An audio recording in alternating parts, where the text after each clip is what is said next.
വേദിയിലും സദസ്സിലുമുള്ള മാന്യ സുഹൃത്തുക്കളെ, നാം ഇന്ന് ചർച്ച ചെയ്യുന്ന വിഷയം സ്വാഗത ഭാഷകൻ പറഞ്ഞതുപോലെ സംസ്കാരവും സ്ത്രീയും മതവീക്ഷണത്തിൽ എന്നതാണ് എനിക്ക് തന്ന സബ്ജക്റ്റ്. ഈ വിഷയം പറയാനുണ്ടായ സാഹചര്യം അദ്ദേഹം പറഞ്ഞതുപോലെ ഇപ്പോൾ ഈ മാസം ഇറങ്ങിയ വനിതാ മാസികകൾ ഒക്കെ ഈ സ്ത്രീ വനിതാ ദിനവുമായി ബന്ധപ്പെട്ടു അതുമായി ഒരു സിനിമാ നടിയെ ചില സിനിമാ രംഗത്തുണ്ടായ ചില ആളുകൾ തട്ടിക്കൊണ്ടുപോയി പീഡിപ്പിച്ചതും അങ്ങനെ വയനാടിലുള്ള ഒരു മുസ്ലിം ഓർഫനേജിൽ കുറെ പെൺകുട്ടികളെ പീഡിപ്പിച്ചതുമായും ഒരു ക്രിസ്തീയ പുരോഹിതൻ അവിടെയുള്ള കന്യാസ്ത്രീയുമായി ഉണ്ടായ ഇങ്ങനെ ഇതെല്ലാം ചേർത്ത് പറയാനൊന്നും ഇപ്പോൾ കഴിയില്ല. പക്ഷേ ഇതുമായി ബന്ധപ്പെട്ട് മതഗ്രന്ഥങ്ങളിൽ ഇപ്പോൾ ഇറങ്ങിയ വനിതാ മാസികകളിലും മറ്റു മതപ്രസിദ്ധീകരണങ്ങളിലൊക്കെ ഈ സംസ്കാരവുമായി സ്ത്രീയും സംസ്കാരവും ചേർത്ത് പറയുന്നു കാണുന്നു.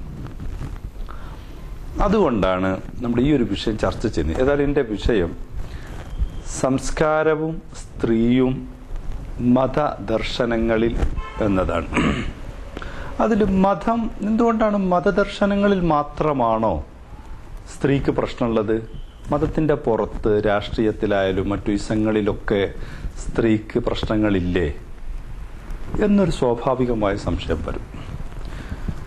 അതിന് ഒരു കാരണം എനിക്ക് തോന്നുന്നത്, മതങ്ങളിൽ മതം എന്നതൊരു സമഗ്രാധിപത്യമാണ്.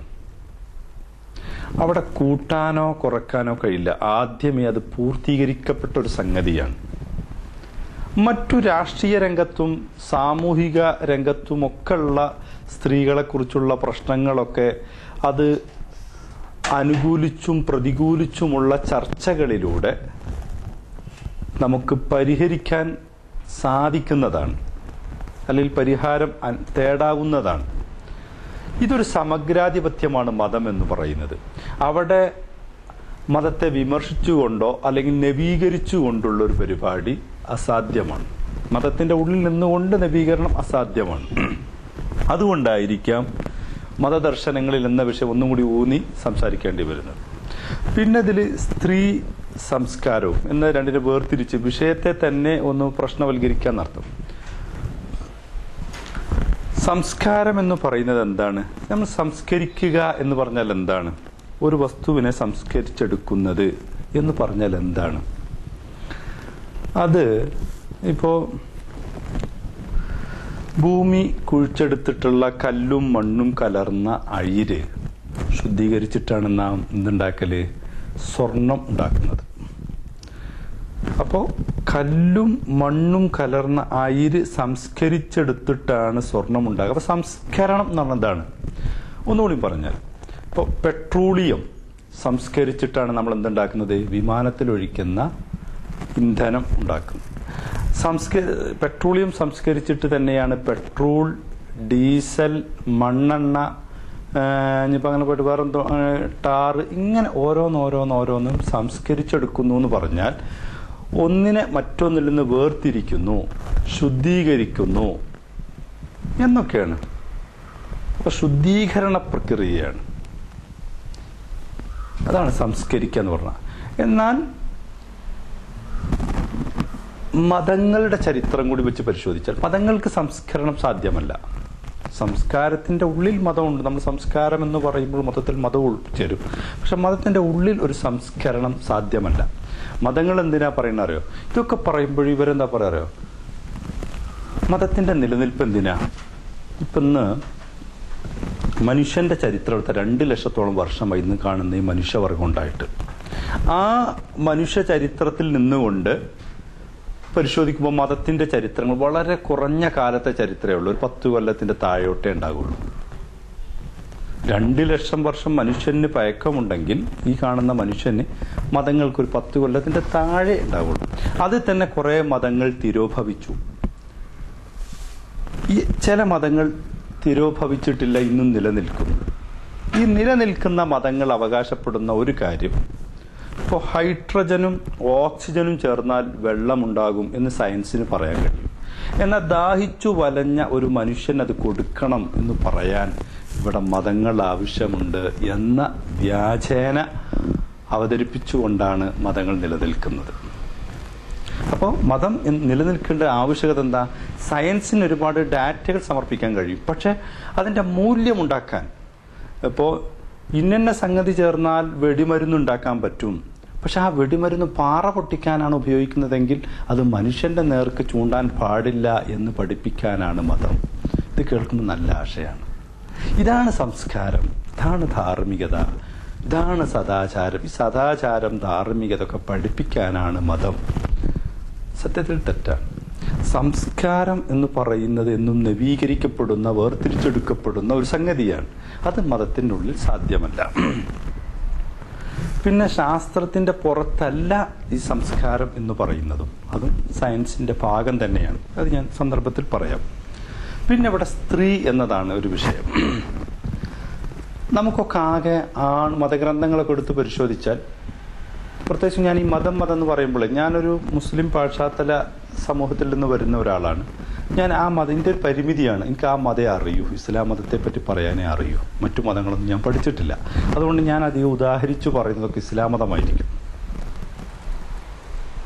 അപ്പോൾ ഖുർആനിൽ സ്ത്രീ എന്ന് പറയുമ്പോൾ ആണ് പെണ്ണ്, മെയിൽ ഫീമെയിൽ എന്നല്ലാതെ അതിൻ്റെ ബൈനർ കടന്ന് മറ്റൊരു ലിംഗത്തെക്കുറിച്ച് ഖുർആനിൽ പരാമർശമില്ല. സ്ത്രീ എന്ന് പറയുമ്പോൾ ആ സ്ത്രീയുടെ ലിംഗപരമായ അടിസ്ഥാനത്തിലാണ് നാം സ്ത്രീ എന്ന് പറയുന്നത്. സത്യത്തിൽ ഇന്ന് അതല്ലല്ലോ. ഇന്ന് ആണും പെണ്ണും അല്ലാത്ത ഇന്റർസെക്സും ഉണ്ട്. ആണും പെണ്ണും, ആണിന്റെ പുരുഷൻ. ഇപ്പോൾ ആണ് നമ്മൾ പറയുന്നത് എന്തുകൊണ്ടാ?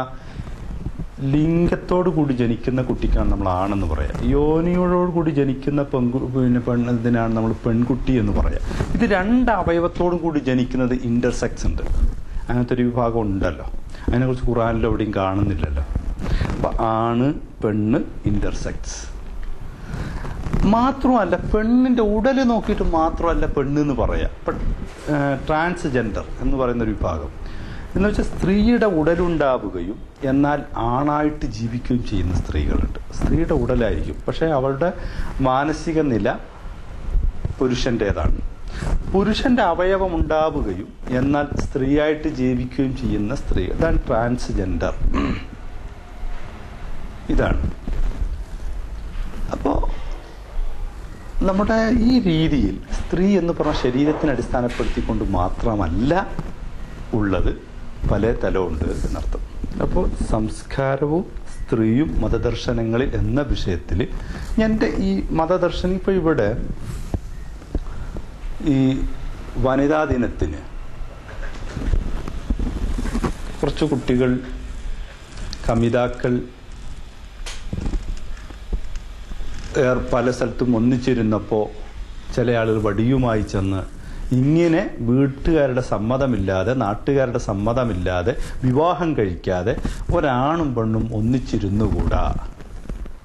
ഇത് നമ്മുടെ ഭാരത സംസ്കാരത്തിന്, മത സംസ്കാരത്തിന് ചേർന്നതല്ല എന്ന് പറഞ്ഞു. ഇവിടെ എന്താണ് മതസംസ്കാരം? എന്താണ് ഇന്നത്തെ ആധുനിക മനുഷ്യൻ നേടിയെടുത്ത സംസ്കാരം? ഇത് രണ്ടും വിച്ഛേദിക്കപ്പെടേണ്ടതുണ്ട്. അതോടനുബന്ധിച്ച് തന്നെ മറ്റൊരു കാര്യവും പറയേണ്ടതുണ്ട്. ഒന്ന്, ഇപ്പോൾ നമ്മുടെ ഇന്നത്തെ പത്രത്തിൽ കണ്ടില്ലേ, നമ്മുടെ പ്രധാനമന്ത്രി പങ്കെടുത്ത ഒരു വേദിയിൽ കേരളത്തിൽ പോയ കുറെ വനിതകൾ അതിലുണ്ടായി. അവരുടെ ശിരോവസ്ത്രം അഴിച്ച് പരിശോധിച്ചു. ശിരോവസ്ത്രം അണിഞ്ഞുകൊണ്ട് ആ സദസ്സിൽ ഇരുത്തിയില്ല എന്നതാണ്. സത്യത്തിൽ ശിരോവസ്ത്രം അഴിച്ചു വെക്കേണ്ടത് തന്നെയല്ലേ? നിങ്ങൾ ആലോചിച്ച് നോക്കൂ, ശിരോവസ്ത്രം എന്താണ് ഈ പ്രശ്നം? ശിരോവസ്ത്രം ചർച്ച ചെയ്യാൻ അഴിച്ചു വെക്ക, ഞാൻ അതിനോട് യോജിപ്പ്. എൻ്റെ വ്യക്തിപരമായ ഒരു അഭിപ്രായം, മുഖം മൂടി ഉള്ള ഈ വിഭാഗത്തെ നിയമപരമായി നിരോധിക്കേണ്ടതാണ്. മുഖം മൂടുന്നതും അതുമായുള്ള നിരോധന ബില്ല് കൊണ്ടുവന്ന് മുഖം ഒരിക്കലും മൂടാൻ അനുവദിക്കാൻ പാടില്ല എന്നുള്ളതാണ് എൻ്റെ വ്യക്തിപരമായ അഭിപ്രായം. ഈ ചർച്ചയിൽ ഇതിങ്ങനെ ടി വിയിലും പത്രങ്ങളിലൊക്കെ ചർച്ച വന്നപ്പോൾ ഒരു കൂട്ടം പറഞ്ഞു, പിന്നെ മുഖം മൂടുക എന്ന് പറയുന്നത് നിഖാബ്, മുഖം മൂടുന്നതിന് അറബിയിൽ നിഖാബ്, അങ്ങനെ നിങ്ങൾ എഴുതിക്കോളൂ, നിഖാബ്, മറ്റേന് പർദ, ഹിജാബ്, പലതും.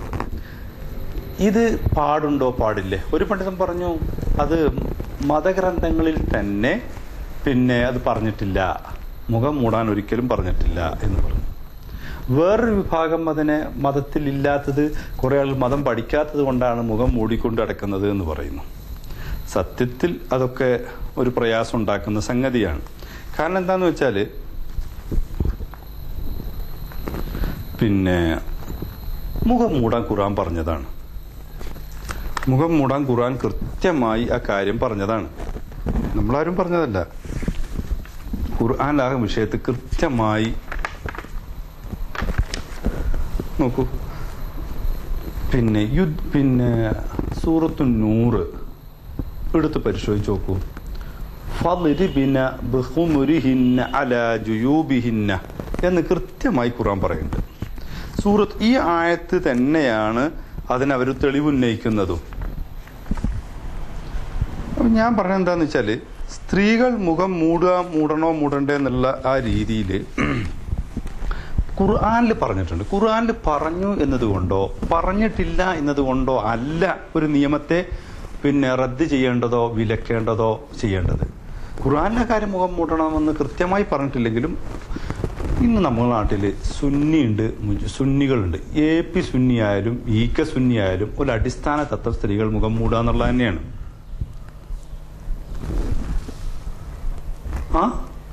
മുഖം മൂടണ്ട എന്ന് പറയുന്നത് കാദിയാനികൾ മുഖം മൂടണ്ട എന്ന് പറയുന്നുണ്ട്. മുജാഹിദിലെ ഒരു വിഭാഗം, കേരളത്തിലെ മുജാഹിദുകൾ കേട്ടോ, എല്ലാ മുജാഹിദുകളല്ല, കേരളത്തിലെ ഒരു വിഭാഗം മുജാഹിദുകൾ സ്ത്രീകൾ മുഖം മൂടണ്ട എന്ന് പറയുന്നുണ്ട്. ജമാഅത്തെ ഇസ്ലാമി മുഖം മൂടണ്ട എന്ന് പറയുന്നുണ്ട്. പക്ഷെ പ്രാമാണിക ഗ്രന്ഥങ്ങളിൽ ഖുർആൻ തഫ്സീറുകളിൽ ഇപ്പൊ നോക്കൂ, പിന്നെ സൂറത്തു നൂറില് ഉള്ള ആയത്ത് വൽ ഖവാഇദു മിനൻ നിസാഇ അല്ലാത്തി ലാ യർജൂന നികാഹൻ ഫലൈസ അലൈഹിന്ന ജുനാഹുൻ അൻ യദഅന സിയാബഹുന്ന ഗൈറ മുതബർരിജാത്തിൻ ബിസ്സീന അൻ യസ്തഗ്ഫിഫന ഖൈറുൽ ലഹുന്ന വൽ ഖവാഇദു മിനൻ നിസാ. സ്ത്രീകളിൽ നിന്ന് ഇരുത്തം വന്ന സ്ത്രീകൾ, അതായത് ലൈംഗികതയോട് താല്പര്യമില്ലാത്ത സ്ത്രീകൾ, ആർത്തവം മുറിഞ്ഞുപോയ സ്ത്രീകൾക്കാണ് ഖവാഇദു മിനൻ നിസാ എന്ന് പറയുക.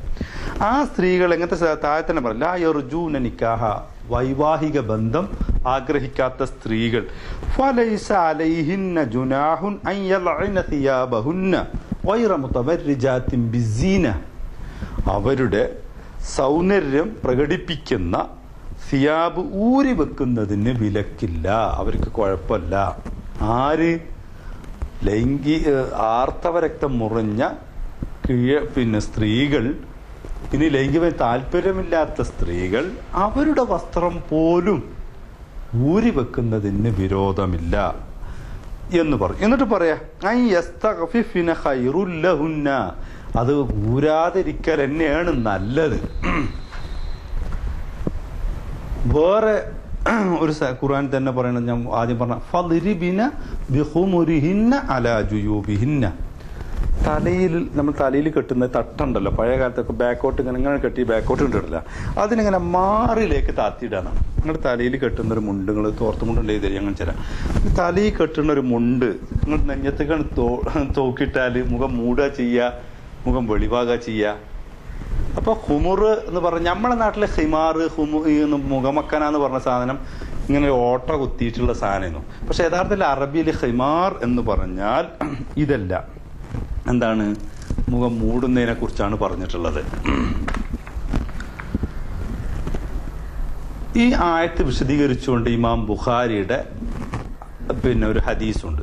അതിന്റെ ഒരു ഷറഹാണ് ഫതഹുൽ ബാരിയിൽ ഇബ്നു ഹജർ ഹൈത്തം, ഇബ്നു ഹജറിന്റെ പിന്നെ കാര്യം അദ്ദേഹം പറഞ്ഞു, യുഗത്തീന വുജൂഹഹുന്ന അലൈ ഗത്തൈന വുജൂഹഹുന്ന യസ്തുറു വജ്ഹഹ, ഇങ്ങനെ തുടങ്ങി പല വ്യാഖ്യാനം. മുഖം മൂടൽ തന്നെയാണ് ഇതുകൊണ്ട് ഉദ്ദേശിച്ചത് എന്നാണ്. അപ്പം മുഖം മൂടുക എന്നുള്ളത് ഖുർആനോട് കിട്ടുന്നുണ്ട്. അപ്പോൾ മുഖം മൂടുക എന്നുള്ളടത്ത് നോക്കുമ്പോൾ നമ്മൾ പിന്നെ മുജാഹിദും ജമാഅത്തെ ഇസ്ലാമിലൊക്കെ ഉള്ള സ്ത്രീകളുടെ കാര്യം എടുക്കുമ്പോൾ പണ്ട് ഈജിപ്തിലെ സ്ത്രീകളാണ്, ഫെമിനിസ്റ്റുകളാണ് ആദ്യമായി മുഖം വെളിവാക്കണമെന്ന് പറഞ്ഞ് രംഗത്ത് വന്നവർ. അവർ സത്യത്തിൽ ഭൗതികവാദികളാണ്. ഭൗതികവാദികളായ ആളുകൾ അവരുടെ ആശയത്തെ ഇസ്ലാമിന്റെ ഉള്ളിൽ കൊണ്ടുവന്ന് തിരികെ ഇസ്ലാമിൻ്റെതാണെന്ന് വരുത്തി തീർത്തുകൊണ്ടാണ് ഇസ്ലാമിക ഫെമിനിസം അവതരിപ്പിച്ചത്. അവരാണ് സ്ത്രീ സ്വാതന്ത്ര്യം എന്ന് പറഞ്ഞാൽ സ്ത്രീ മുഖം പിന്നെ മറക്കേണ്ടതില്ല, സ്ത്രീക്ക് കുറെ സ്വാതന്ത്ര്യം അവർ പറയുന്നുണ്ട്. പക്ഷെ ആ സ്വാതന്ത്ര്യങ്ങളൊക്കെ മതവിരുദ്ധമാണ്. ആ മതവിരുദ്ധത്തെ ഇസ്ലാം ഖുർആന്റെ ഉള്ളിലേക്ക് കുത്തിത്തിരികിയിട്ടാണ് അവർ അവതരിപ്പിക്കാറുള്ളത്. ഇപ്പം നമ്മൾ ജമാഅത്ത് ഇസ്ലാമിയുടെ ഒക്കെ വനിതാ സംഘടന നടത്തുന്ന പരിപാടികളൊക്കെ എടുത്ത് വീക്ഷിച്ചാൽ, അവരുടെ പ്രമേയങ്ങളൊക്കെ നോക്കിയാൽ തീർത്തും ഇസ്ലാമായിട്ട് ചിലപ്പോൾ അതിന് യാതൊരു ബന്ധം ഉണ്ടാവില്ല. ഭൗതികവാദികളുടേതോ മറ്റൊക്കെ ആശയങ്ങൾ അവരുടേതായത് കൊണ്ട് അവതരിപ്പിക്കുകയാണ് ചെയ്യുന്നത്. ഇപ്പൊ സ്ത്രീ സംഘടന ഒന്ന് ഞാൻ പറയാം. സ്ത്രീ സംഘടന ഇപ്പൊ ഇവർ പറഞ്ഞപ്പോൾ ഇവിടെ ജമാഅത്തെ ഇസ്ലാമിക്ക് സ്ത്രീ സംഘടന ഉണ്ട്, ഖാദിയാനികൾക്കുണ്ട്, മുജാഹിദുകൾക്കുണ്ട്. ഇനി രാഷ്ട്രീയ പ്രസ്ഥാനങ്ങൾ എടുത്താലും മുസ്ലിം ലീഗിനുണ്ട്, പോപ്പുലർ ഫ്രണ്ട് ഉണ്ട്, NDF-നുണ്ട്, എല്ലാവർക്കും ഉണ്ട്. ഇവർക്കൊക്കെ ഈ സ്ത്രീ സംഘടനകൾ എന്ന് പറഞ്ഞാൽ എന്താ? ഞാൻ സ്ത്രീയാണെന്ന് കരുതി അഭിമാനിക്കുന്ന സ്ത്രീകളാണോ ആ ഒരു കൂട്ടം? അല്ല. പുരുഷൻ ഉൽപ്പാദിപ്പിച്ച, പുരുഷന്റെ സ്വപ്നങ്ങൾക്കും സാക്ഷാത്കാരങ്ങൾക്കും ആവശ്യങ്ങൾക്കും ഉതകുന്ന നിയമങ്ങൾ ഉണ്ടാക്കുകയും അതിനെ സംരക്ഷിക്കുകയും ചെയ്യുന്ന ഒരു പ്രസ്ഥാനമാണ് സ്ത്രീ സംഘടനകൾ. സ്ത്രീ സംഘടനയുടെ പിന്നാമ്പുറം അവർ റെഫറൻസ് ആയിട്ട് ഉപയോഗിക്കുന്നത് പുരുഷന്മാരുടെ ചിന്തകളാണ്, പുരുഷന്മാരുടെ ഗ്രന്ഥങ്ങളാണ്, പുരുഷന്മാരുടെ നിയമങ്ങളാണ്. മതമേ പുരുഷൻ നിർമ്മിച്ചതാണ്. മതം എന്ന് പറയുന്ന ആശയം തന്നെ പുരുഷന്റേതാണ്. അപ്പം മതത്തിൻ്റെ ഉള്ളിൽ നിന്നുകൊണ്ട് ഇവർക്ക് ഇതൊക്കെ ചെയ്യാനേ കഴിയുള്ളൂ. ഇപ്പം നോക്കുമ്പോൾ നമുക്ക് സ്ത്രീകളെ നേരിടുന്ന പ്രശ്നമാണല്ലോ ഈ മുത്തലാഖ് വന്നപ്പോൾ മുത്തലാഖ് ഈ സത്യത്തിൽ ജമാഅത്തെ ഇസ്ലാമിക്കും മുജാഹിദിനും ഖാദിയാനിക്കും എതിരുള്ളതാണ്. മുത്തലാഖ് എന്ന് പറഞ്ഞാൽ ഇസ്ലാമിൽ ശരിയല്ല എന്നാണ് അവരുടെ വാദം. പക്ഷേ ഈ നിയമം ഭേദഗതി വരുത്തണം എന്ന് പറഞ്ഞപ്പോൾ ഇവരെവിടെ നിന്നത്? ഭേദഗതി വരുത്തണ്ട എന്നുള്ളിടത്താണ് ഇപ്പൊ സ്ത്രീകളുള്ളത്. അപ്പൊ ആരാണ് ഈ നിയമം നിർമ്മിക്കുന്നതും നിയന്ത്രിക്കുന്നതൊക്കെ ചെയ്യുന്നത്? സ്ത്രീ എന്ന് പറഞ്ഞിട്ട് അതിൽ അഭിമാനം കൊള്ളുകയും അവരുടെ അവകാശങ്ങൾ ചോദിച്ചു വാങ്ങുകയും ചെയ്യുന്നിടത്ത് പുരുഷനുണ്ടാക്കിയ നിയമങ്ങളാണെങ്കിൽ അവരവിടെ തടസ്സം നിൽക്കും. ഇതാണ്. അപ്പൊ അതവിടെ കേട്ടപ്പോ ഞാൻ അതിലേക്ക് കിടക്കുന്നില്ല. മുഖം മൂടുക എന്ന് പറയുമ്പോ തന്നെ അതിന്റെ ഒരു പ്രശ്നം എന്താണെന്ന് പറയുക, ഈ മുഖം മൂടുക എന്ന് പറയുമ്പോ നമ്മളെ വീട്ടിലേക്ക് ഒരാൾ കയറി വരുന്നു, അയാളെ മുഖം മൂടിയിട്ടാണ് വരിക. ആണ് പെണ്ണ് നോക്കണ്ട, ഒരു മുഖം മൂടിയിട്ടാണ് ഒരാൾ വരുന്നതെങ്കിൽ നമ്മുടെ നിലപാടെന്താവും? വീട്ടിലേക്ക് ഒരാൾ കയറി വരിക, അയാൾ മുഖം മൂടിയിട്ടാണ് വരുന്നതെങ്കിൽ നമുക്കൊരു പ്രയാസം ഉണ്ടാവും. ഞാനിപ്പോൾ നിങ്ങളോട് ഇങ്ങനെ സംസാരിക്കുകയാണ്, ഞാൻ മുഖം മൂടിയിട്ടാണ് സംസാരിക്കുന്നതെങ്കിൽ നിങ്ങൾക്ക് എന്ത് തോന്നും? നമ്മുടെ സംസാരങ്ങൾ നമ്മൾ ഗ്രഹിക്കുന്നത് അയാളുടെ മുഖഭാവത്തിൽ നിന്ന് കൂടിയാണ്. നിങ്ങളൊക്കെ മുഖം മൂടിയിട്ടിരിക്കുകയാണെങ്കിൽ എനിക്കെന്ത് തോന്നും? നിങ്ങളെ മുഖഭാവം എനിക്ക് മനസ്സിലാക്കാൻ കഴിയുമോ? നിങ്ങളൊക്കെ ഞാൻ സംസാരിക്കുമ്പോൾ ഒക്കെ എല്ലാവരും അങ്ങോട്ടും ഇങ്ങനെ നോക്കി നിന്നു, എനിക്കെന്ത് പ്രയാസം ഉണ്ടാക്കും? പുഞ്ചിരി നോക്കൂ, നമ്മുടെ ഒരാളെ കാണുമ്പോൾ പുഞ്ചിരിക്കുക എന്ന് പറയുന്നത്, ഈ ഇങ്ങനെ മൂടിക്കെട്ടിയാൽ എങ്ങനെയാ പുഞ്ചിരിക്കാൻ കഴിയുക? പുഞ്ചിരിച്ചാൽ എങ്ങനെ കാണാൻ കഴിയുക? ഈ ചിരി തന്നെ വരുന്നത് രണ്ട് ഗോത്രങ്ങൾ തമ്മിൽ, ആ ഗോത്രം ഈ ഗോത്രക്കാർ തമ്മിൽ അതിലത്തെ ഒരാൾ ഇങ്ങോട്ട് വരുമ്പോൾ പുഞ്ചിരിച്ചാ വരുന്നത് ഞാൻ നിങ്ങളുടെ ശത്രുവല്ല മിത്രമാണെന്നതിന്റെ സൂചനയും കൂടിയാണ് ഈ പുഞ്ചിരി എന്ന് പറയുന്നത്. അതിനെയും കൂടി ചോദ്യം ചെയ്യേണ്ടത്. നിയമപരമായി അതിന് വേറെയും പ്രശ്നമുണ്ട്. നമ്മുടെ സ്ത്രീ കമ്പാർട്ട്മെന്റിൽ ഒരു പുരുഷൻ ഇങ്ങനെ വേഷം ധരിച്ചുകൊണ്ട് വന്നാലോ, നമ്മളിപ്പോൾ എയർപോർട്ടിൽ ചെല്ലുമ്പോൾ പാസ്പോർട്ടിലുള്ള ആൾ തന്നെയാണോ ഇത് എന്നുള്ളതിന് മുഖം കാണണ്ടേ? അപ്പോൾ പൊതുസമൂഹത്തിൽ ഇപ്പൊ ഇതൊക്കെ പറയുമ്പോൾ മുഖം മൂടുന്നത് നിയമപരമായി നിരോധിക്കണം എന്ന് പറയുമ്പോൾ ഭരണഘടനയിലെ 25-ാം വകുപ്പ് പറയുന്നത് നിങ്ങൾക്ക് വിശ്വസിക്കുവാനും അത് പ്രചരിപ്പിക്കുവാനും ഒക്കെയുള്ള സ്വാതന്ത്ര്യം അനുവദിച്ചിട്ടുണ്ട് എന്ന് പറയുമ്പോൾ പിന്നെ എങ്ങനെ ഇത് നിരോധിക്കാന്ന് ചോദിക്കുന്നത് ശരിയല്ല. കാരണം എന്തുകൊണ്ട് വെച്ചാൽ അവിടെ തന്നെ പറയുന്നുണ്ട്, സാമൂഹിക തിന്മക്ക്, സാമൂഹ്യപരമായ സന്തുലിതത്തിന് എതിരാകുന്ന കാര്യമാണെങ്കിൽ അത് മംനൂ ചെയ്യേണ്ടത് തന്നെയാണ്, റദ്ദ് ചെയ്യേണ്ട സംഗതി തന്നെയാണ്. ഇപ്പോൾ പ്രകടനം റോഡ് കൂടെ ഇങ്ങനെ പ്രകടനം നടത്താൻ മതസ്വാതന്ത്ര്യം എന്ന് പറഞ്ഞിട്ട് ഇവിടെ യാത്രാ വിഷമുണ്ടാക്കില്ലേ? നിരോധിക്കേണ്ടതല്ല അത്. ബാങ്ക് വിളിക്കാനോ പ്രസംഗിക്കാനോ പ്രചരിപ്പിക്കാനോ സ്വാതന്ത്ര്യം എന്ന് പറഞ്ഞിട്ട് രാവും പകലില്ലാതെ മൈക്കിൽ കൂടെ ഇങ്ങനെ പ്രസംഗിച്ചുകൊണ്ടിരുന്നാൽ ജനങ്ങൾക്ക് പ്രയാസം ഉണ്ടാക്കില്ലേ? അപ്പൊ അങ്ങനത്തെ ജനങ്ങൾക്ക് ബുദ്ധിമുട്ടുണ്ടാക്കുന്ന പ്രയാസമുണ്ടാക്കുന്ന കാര്യങ്ങൾ നിയമത്തിലൂടെ തന്നെ ഇല്ലാതാക്കേണ്ടതാണ്. അതിൽപ്പെട്ടൊരു സംഗതിയാണ് മുഖംമൂടലും. അത് എടുത്തു കളയേണ്ട സംഗതിയാണ്. ആരോഗ്യം ഈ പർദ്ദയെ കുറിച്ചല്ല ഞാൻ പറയും. മുഖം മൂടുന്നത് ഇപ്പൊ നമ്മുടെ നാട്ടിലെ ഈ പർദ്ദ, ഈ ഹിജാബ് ഈ പറഞ്ഞ ഈ ആകെ കറുപ്പ് എന്നുള്ള സംഗതി ഇപ്പൊ അടുത്ത കാലത്ത് വന്നിട്ടുള്ളൂ. അറേബ്യൻ രാജ്യങ്ങളിൽ അറബിയിലെ ആണുങ്ങളും സ്ത്രീകളും ഒരേ വേഷമാണ് ധരിക്കുന്നത്. ആണുങ്ങൾ ഒരു വെള്ളിടും, പെണ്ണുങ്ങളോ കറുപ്പിടും. എന്തിനാ? ഒരാണും പെണ്ണും കൂടി ഇങ്ങനെ ഒന്നിച്ചു പോകുമ്പോൾ തിരിച്ചറിയണ്ട, എല്ലാവരും ഒരേ വേഷമല്ലേ ഇട്ടിക്കണ്. അപ്പോൾ ആണുങ്ങൾ വെള്ളയും പെണ്ണുങ്ങൾ കറുപ്പിടാട്ടെങ്കിലല്ലേ തിരിച്ചറിയാൻ കഴിയുള്ളൂ.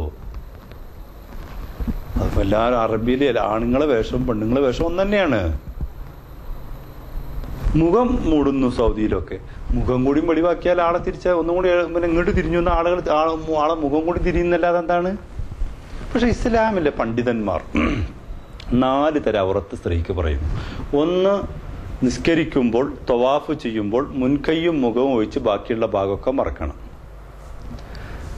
അന്യപുരുഷന്റെ മുന്നിൽ, അന്യപുരുഷൻ എന്ന് പറഞ്ഞാൽ നമ്മളെ എളാപ്പാന്റെ മോനും മൂത്താപ്പാന്റെ മോനും ഭർത്താവിന്റെ സഹോദരങ്ങളൊക്കെ അന്യപുരുഷൻ തന്നെ കേട്ടോ. അവരൊക്കെ അജ്നബി തന്നെയാണ്, അജാനിബാണ്. അവരെ മുന്നിൽ പോലും മുഖം, ഇപ്പൊ എന്റെ ഭാര്യക്ക് എന്റെ അനുജന്റെയോ ജ്യേഷ്ഠന്റെയോ മുഖം അവർക്ക് ഇങ്ങോട്ട് കണ്ടുകൂടാ, എന്റെ ഭാര്യയുടെ മുഖം കണ്ടുകൂടാ. എന്റെ എളാപ്പാന്റെയോ എന്റെ അമ്മാവന്റെയോ മക്കൾക്ക്, അതായത് വാപ്പാന്റെ സഹോദരങ്ങൾ ഉമ്മയുടെ സഹോദരങ്ങൾക്കൊന്നും അങ്ങോട്ടും ഇങ്ങോട്ടും കണ്ടുകൂടാ. അപ്പൊ അവരൊക്കെ അജാനിബ് തന്നെയാണ്, അജ്നബി. അപ്പൊ അവര് പോലും മുഖം പുറത്ത് തന്നെയാണ് അവര്. പിന്നെ സ്ത്രീകൾ മറ്റു സ്ത്രീകളുടെ മുന്നിൽ ഔറത്തുണ്ട്. ഇപ്പോ മുസ്ലിം സ്ത്രീ ഹിന്ദു സ്ത്രീയുടെ മുന്നിലും ഔറത്തുണ്ട്. അതെങ്ങനെയാ? ഇപ്പോ നമ്മൾ കയ്യിന്റെ ഇവിടുന്ന് ഇങ്ങോട്ട് മുഖം, തലമുടി, മുട്ടുംകാലിനെ കുറച്ചും കൂടി താഴോട്ട്, അങ്ങനെ നമ്മൾ ജോലി ആവശ്യമാർത്ഥമായി ചെയ്യുന്ന അവയവങ്ങൾ മാത്രമേ ഒരു മുസ്ലിം സ്ത്രീ മറ്റു സ്ത്രീയുടെ മുമ്പിൽ കാണിക്കാൻ പാടുള്ളൂ. മറ്റു ഭാഗങ്ങളൊന്നും കാണിക്കാൻ പാടില്ല എന്നാണ്. ഇത് പണ്ഡിതന്മാർ ഷാഫി, ഹനഫി, ഹംബലി, മാലിക്കി മദ്ഹബിലെ പണ്ഡിതന്മാർ തീരുമാനിച്ചതാണ്. നാസറുദ്ദീൻ അൽബാനി പോലും മുഖം മറക്കൽ സുന്ന ആക്കിത് സുന്ന എന്നാ പറഞ്ഞത്. അദ്ദേഹം അത് സുന്നത്താണ് മുഖം മൂടല് എന്നാണ് അദ്ദേഹം പറഞ്ഞത്. അദ്ദേഹം കുറച്ചും കൂടി ഇളവ് വരുത്തി, മുജാഹിദുകളുടെ കൂട്ടത്തിൽ കുറച്ചും കൂടി ഇളവ് വരുത്തി പറഞ്ഞ ഒരു കാര്യം. മറ്റുള്ളവരെല്ലാവരും വുജൂബ് എന്നാ പറഞ്ഞു, മുഖം മൂടൽ നിർബന്ധ എന്നാ പറഞ്ഞു. അപ്പം മുഖം മൂടുക എന്നുള്ളത് ഭരണഘടനാപരമായി ചെയ്യുന്ന ഒരു സംഗതി തന്നെയാണ്. അത് ചോദ്യം ഇപ്പൊ തന്നെ വന്നാൽ ശരിയാവില്ല. അപ്പോ മുഖം മൂടുക എന്നുള്ള സംഗതി ഭരണഘടനാപരമായി നിരോധിക്കേണ്ടതാണെന്നാണ് എൻ്റെ വ്യക്തിപരമായ അഭിപ്രായം. അത് ചിലപ്പോൾ ഖുർആനിൽ മുഖം മൂടാൻ പറഞ്ഞിട്ടുണ്ട്, മുഖം മൂടാൻ പറഞ്ഞിട്ടുണ്ടാവില്ല. ഈ ചർച്ചയുടെ അടിസ്ഥാനത്തിലല്ല. നമ്മുടെ ഭരണഘടന സെക്കുലർ രാജ്യമാണ്, മതേതര രാജ്യമാണ്. ഇവിടുത്തെ ഭരണ സംവിധാനങ്ങളാണ് ഉപയോഗപ്പെടുത്തേണ്ടത്. ഇവിടെ മതസ്വാതന്ത്ര്യം കൊടുത്തതിന് പരിധി നിശ്ചയിച്ചിട്ടുണ്ട്. ആ പരിധിന്റെ ഉള്ളിൽ ഒതുങ്ങണം എന്നതാണ്. പിന്നെ മറ്റൊരു കാര്യം പറഞ്ഞത്, ഇപ്പോ ഈ സ്വതന്ത്ര ചിന്തകർ വിവാഹം എന്ന സംഭവത്തെ തന്നെ ഇല്ലാണ്ടാക്കാനുള്ള മൂവ്മെന്റാണ്, വിവാഹം എന്ന ആ പ്രസ്ഥാനത്തെ തകർക്കുന്ന മൂവ്മെന്റാണ് ഈ സ്വതന്ത്ര ചിന്താ പ്രസ്ഥാനങ്ങൾ, ചുംബന സമരങ്ങൾ, ഇങ്ങനെ കുറെ കാര്യങ്ങൾ കാണിക്കുന്നു. അതില് ഒരു കാര്യം, വിവാഹം എന്ന കാര്യത്തെ ഇന്ന് മതങ്ങൾ കൊണ്ടാടുന്ന വിവാഹത്തെ നിരുത്സാഹപ്പെടുത്തേണ്ടത് തന്നെയാണ്. അത് യാതൊരു സംശയവുമില്ല.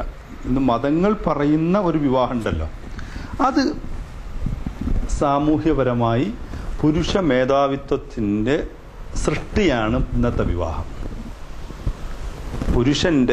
പുരുഷനാണ് അവിടെ നിയമമുണ്ടാക്കുന്നത്, അവിടുത്തെ പരമാധികാരം പുരുഷനാണ്. അവന്റെ കാൽ കീഴിൽ അവന്റെ നിയലായിട്ട് ജീവിക്കാനേ സ്ത്രീക്ക് അധികാരമുള്ളൂ. അങ്ങനെ ഒരു തുല്യ പങ്കാളിത്തമുള്ള സംവിധാനമല്ല ഇന്നത്തെ കുടുംബം. അതുകൊണ്ട് ആ കുടുംബ സംവിധാനം തകരേണ്ടതാണ്, തർക്കമൊന്നുമില്ല. സ്ത്രീയും പുരുഷനും നമ്മുടെ ഭരണഘടനയിലെ 14-ാമത്തെ ആർട്ടിക്കിൾ പറയുന്നത് ഓരോ പൗരനും തുല്യ അവകാശം വേണമെന്ന് പറയുന്നുണ്ട്. ആ അവകാശം സ്ത്രീക്കും പുരുഷനും വേണം, ഓരോ വ്യക്തിക്കും വേണം. സ്ത്രീ എന്ന് പറഞ്ഞ ഈ അർത്ഥത്തിൽ കേവലമായ ലിംഗ അടിസ്ഥാനത്തിലല്ല ഞാൻ പറഞ്ഞു. സ്ത്രീ ആയാലും പുരുഷനായാലും ഇന്റർസെക്സ് ആയാലും ട്രാൻസ്ജെൻഡർ ആയാലും എല്ലാ വ്യക്തിക്കും അവർ വ്യക്തി എന്ന് പറഞ്ഞാൽ തന്നെ വ്യക്തമാക്കുന്നത് എന്നാണ്. അവന്റെ ശരീരത്തുമ്മൽ അവളുടെ ശരീരത്തുമ്മൽ അവൾക്കാണ് അവകാശമുള്ളത്, അവനാണ് അവകാശമുള്ളത്. ആ അവകാശത്തിന് വേറൊരാൾ ഓളെ സമ്മതമില്ലാതെ അവന്റെ സമ്മതമില്ലാതെ കൈവെക്കാൻ പാടില്ല. അത് അങ്ങനെ ഈ തുല്യ പങ്കാളിത്തം വേണം, അധികാരത്തിൽ വേണം, അവകാശത്തിൽ വേണം. ബയോളജിക്കൽ ഇത് പറയുമ്പോൾ ബയോളജിക്കൽ പരമായി ഇപ്പൊ പ്രസവിക്കുവാനും മുലയിട്ടുവാനും സ്ത്രീക്കേ കഴിയുള്ളൂ. ആ പുരുഷനും മുലയൂട്ടിക്കൂടെ, പുരുഷനും ഗർഭം ധരിച്ചൂടെ എന്ന് ചോദിക്കുന്നത് ഒരു പിടിത്തമാണ്. തുല്യ പങ്കാളിത്തം വേണം എന്ന് പറയുന്നത് ഈ അർത്ഥത്തിലാണ്. തുല്യ അധികാരം, തുല്യ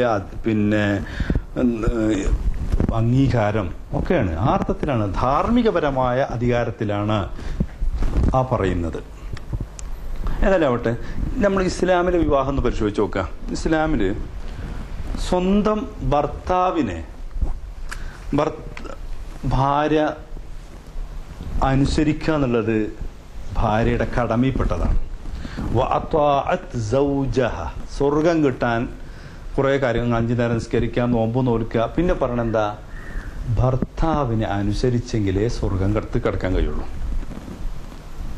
നിങ്ങൾ നോക്കൂ, കല്യാണം, ഞാൻ വെറുതെ പറയില്ല, നമ്മൾ വിവാഹം കഴിഞ്ഞ് കല്യാണം കഴിഞ്ഞിട്ട് മണിയറയിലേക്ക് കൊണ്ടുവന്നാൽ ഭാര്യയുടെ തലയിൽ ഇങ്ങനെ കൈവച്ചിട്ട് അല്ലാഹുമ്മന്നി അസ്അലുക ഖൈറഹ വഖൈറ മാ ജബൽതഹ അലൈഹി വഅഊദു ബിക മിൻ ശർരിഹ വശർരി മാ ജബൽതഹ അലൈഹി എന്ന പ്രാർത്ഥന ഒരു പുരുഷൻ സ്ത്രീയുടെ തലയിൽ കൈവച്ച് പ്രാർത്ഥിക്കാറുണ്ട്.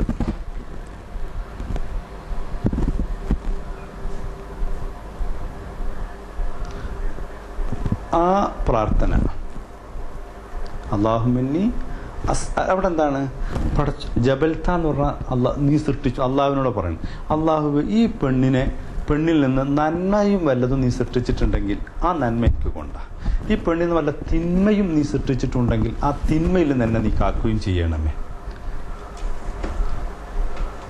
അപ്പോ ഒരു സ്ത്രീ നിങ്ങൾ നോക്കും, ഇതൊക്കെ ഈ വസ്തുവായ ഒരു മനുഷ്യനായിട്ട് പോലും കാണുന്നില്ല എന്നുള്ളതാണ്. ഖുർആനിൽ ഒരിക്കലും സ്ത്രീയെ ഒരു മനുഷ്യനായിട്ട് കാണുന്നുണ്ടോ എന്നുള്ള തന്നെ സംശയമാണ്. കാരണം എന്താ, മത്താഹ് എന്നാ പറയണേ, മുസ്ലിം റിപ്പോർട്ട് ചെയ്ത ഹദീസിൽ കാണാം, ഏറ്റവും നല്ല മത്താഹ് എന്ന് പറഞ്ഞാൽ നല്ല ചെരക്കേതാ, സ്വാലിഹത്തായ പെണ്ണാണ് എന്നാണ്. അതൊരു ചെരക്കായിട്ടാ പറയുന്നത്. ഒരു വസ്തുവായിട്ടാണ് ഖുർആൻ സ്ത്രീയെ പരിചയപ്പെടുത്തുന്നത്. അള്ളാഹിനെ പറ്റി പറയുന്നിടത്താണ് സ്ത്രീയെ പറ്റി. നോക്കൂ, ഒരു മുഹമ്മദ് നബി പറഞ്ഞു, ഒരു മനുഷ്യൻ തൻ്റെ ഭർത്താവിന് സുജൂദ് ചെയ്യാൻ അള്ളാഹു, ഒരു ഭാര്യ തൻ്റെ ഭർത്താവിന് സുജൂദ് ചെയ്യാൻ അള്ളാഹ് കൽപ്പിക്കുമായിരുന്നു. പക്ഷേ അതെന്തുകൊണ്ട് അള്ളാഹ് കൽപ്പിച്ചില്ല? എന്തുകൊണ്ടാണ് കൽപ്പിക്കാതിരുന്നത്? സുജൂദ് അള്ളാഹു അല്ലാത്ത വേറെ ആർക്കും പാടില്ല എന്ന നിയമം ഉണ്ടോണ്ടാ. അള്ളാഹു അല്ലാത്ത മറ്റു സൃഷ്ടികൾക്കും കൂടി സുജൂദ് അള്ളാഹു അനുവദിച്ചിരുന്നുവെങ്കിൽ ആദ്യം അനുവദിക്കുക സ്വന്തം ഭാര്യയോട് പറയും, ഭർത്താവിന് സുജൂദ് ചെയ്യുമെന്ന് പറയുന്നതാണ്. അപ്പൊ ആരാധനയുടെ കാര്യത്തിൽ പോലും ഈ ഇവരെ മനോഭാവം നോക്ക്. സുജൂദ് ചെയ്യാൻ അള്ളാഹു അല്ലാത്ത ആർക്കെങ്കിലും സുജൂദ് ചെയ്യാൻ കൽപ്പിക്കുമായിരുന്നുവെങ്കിൽ ഭർത്താവിന് സുജൂദ് ചെയ്യാൻ കൽപ്പിക്കുമായിരുന്നു എന്നുള്ളതാണ്. നിങ്ങൾ അള്ളാഹ്ക്ക് കുഫ്ർ ചെയ്യരുത്, അള്ളാഹ്ക്ക് നന്ദികേട് കാണിക്കരുത് എന്ന് പറഞ്ഞത് ഈ കുഫ്റുനൽ അശീർ, ഭർത്താവിനും നന്ദികേട് കാണിക്കരുത് എന്നാ പറയുന്നത്. ഭർത്താവിനും നന്ദികേട് കാണിക്കരുത് എന്നാണ്. ഇപ്പൊ സ്ത്രീ എന്ന് പറഞ്ഞതിന്റെ അർത്ഥം അതാണ്. കുല്ലുക്കും റായിം വകുല്ലുക്കും മസ്ഊലുൻ അൻ റഅയതിഹി വൽ മർഅതു റായിഅത്തുൻ ഫീ ബൈതിഹി സൗജിഹാ. പുരുഷന് ഒരു രാജാവാണല്ലോ, ഇവളൊരു മന്ത്രിയാണ്, വീട്ടിലെ മന്ത്രിയാണ്, വീട്ടിലെ ഭരണാധിപതിയാണ്, ഭർത്താവിൻ്റെ വീട്ടിലെ ഭരണാധിപ ഗ്രഹനാഴികയാണ് ആര്? സ്ത്രീ. അപ്പോ വിവാഹം, ഇസ്ലാമിലെ വിവാഹം എന്ന് പറഞ്ഞാൽ സ്ത്രീക്ക് എത്ര സ്ഥാനമുള്ളൂ? പുരുഷന്റെ എല്ലാം നോക്കൂ, പുരുഷന്റെ ലൈംഗിക പൂർത്തീകരണത്തിലുള്ള ഒരു ഉപകരണമായാണ് സ്ത്രീയെ അള്ളാഹു പിന്നെ ഇസ്ലാം മതം കാണുന്നത്. ഇദാ തസവ്വജൽ അബ്ദു ഫഖദ് ഇസ്തക്മല നിസ്ഫ ദീനിഹി ഫയത്തഖില്ലാഹ്. ഒരു പുരുഷൻ വിവാഹം കഴിച്ചാൽ അവന്റെ ദീനിന്റെ പകുതി പൂർത്തീകരിച്ചു എന്നാണ്. ഒരു സ്ത്രീയുടേതോ? ഇവിടെ ഹദീസ് കാണുന്നില്ല, രണ്ടാമതും പൂർത്തീകരിക്കണമല്ലോ. അപ്പം ഈ ലൈംഗികതയെക്കുറിച്ചൊന്നും, സ്ത്രീ സങ്കല്പത്തെക്കുറിച്ചും സ്ത്രീയുടെ ഭാഗത്തൊരു ചിന്ത പോലും വരുന്നില്ല. പിന്നെ ഇവിടൊക്കെ എന്താ പറയണെന്ന് വെച്ചാല്, ഞാൻ നിർത്തുന്നു. സ്ത്രീ വിവാഹം എന്ന് പറയുന്നത് നബി ഒരിക്കല്, ഞാൻ ഒരൊറ്റ ഹദീസ് പറഞ്ഞിട്ട് ആ ഭാഗം നിർത്താം. അലാ ഉഖ്ബിറുകും ബിന്നിസാ മിൻ അഹ്ലിൽ ജന്നഹ അൽ വദൂദ അൽ വലൂദ അൽ അഊദ അല്ലതി ഇദാ ളലമത് ഖാലത് ഹാദിഹി യദി ഫി യദിക് ലാ അദൂകു ഗല്ലൻ ഹത്താ തർളാഹ്.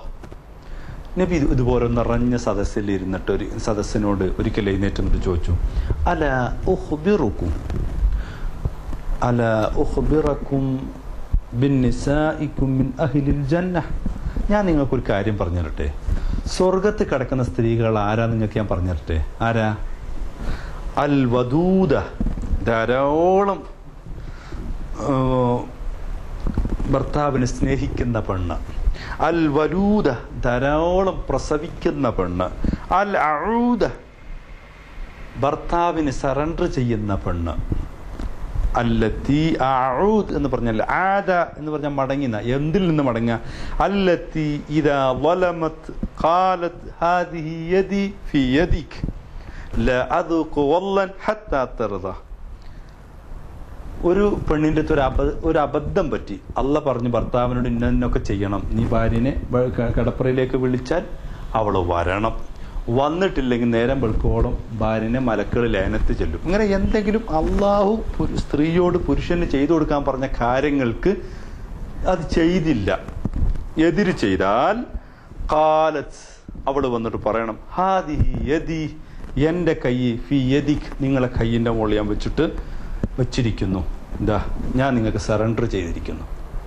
എൻ്റെ താഴ്മ, ഞാൻ മനുഷ്യ സ്ത്രീയല്ലേ, എൻ്റെ തെറ്റുപറ്റിപ്പോയതാണ്, ക്ഷമിക്ക് എന്ന് പറഞ്ഞു.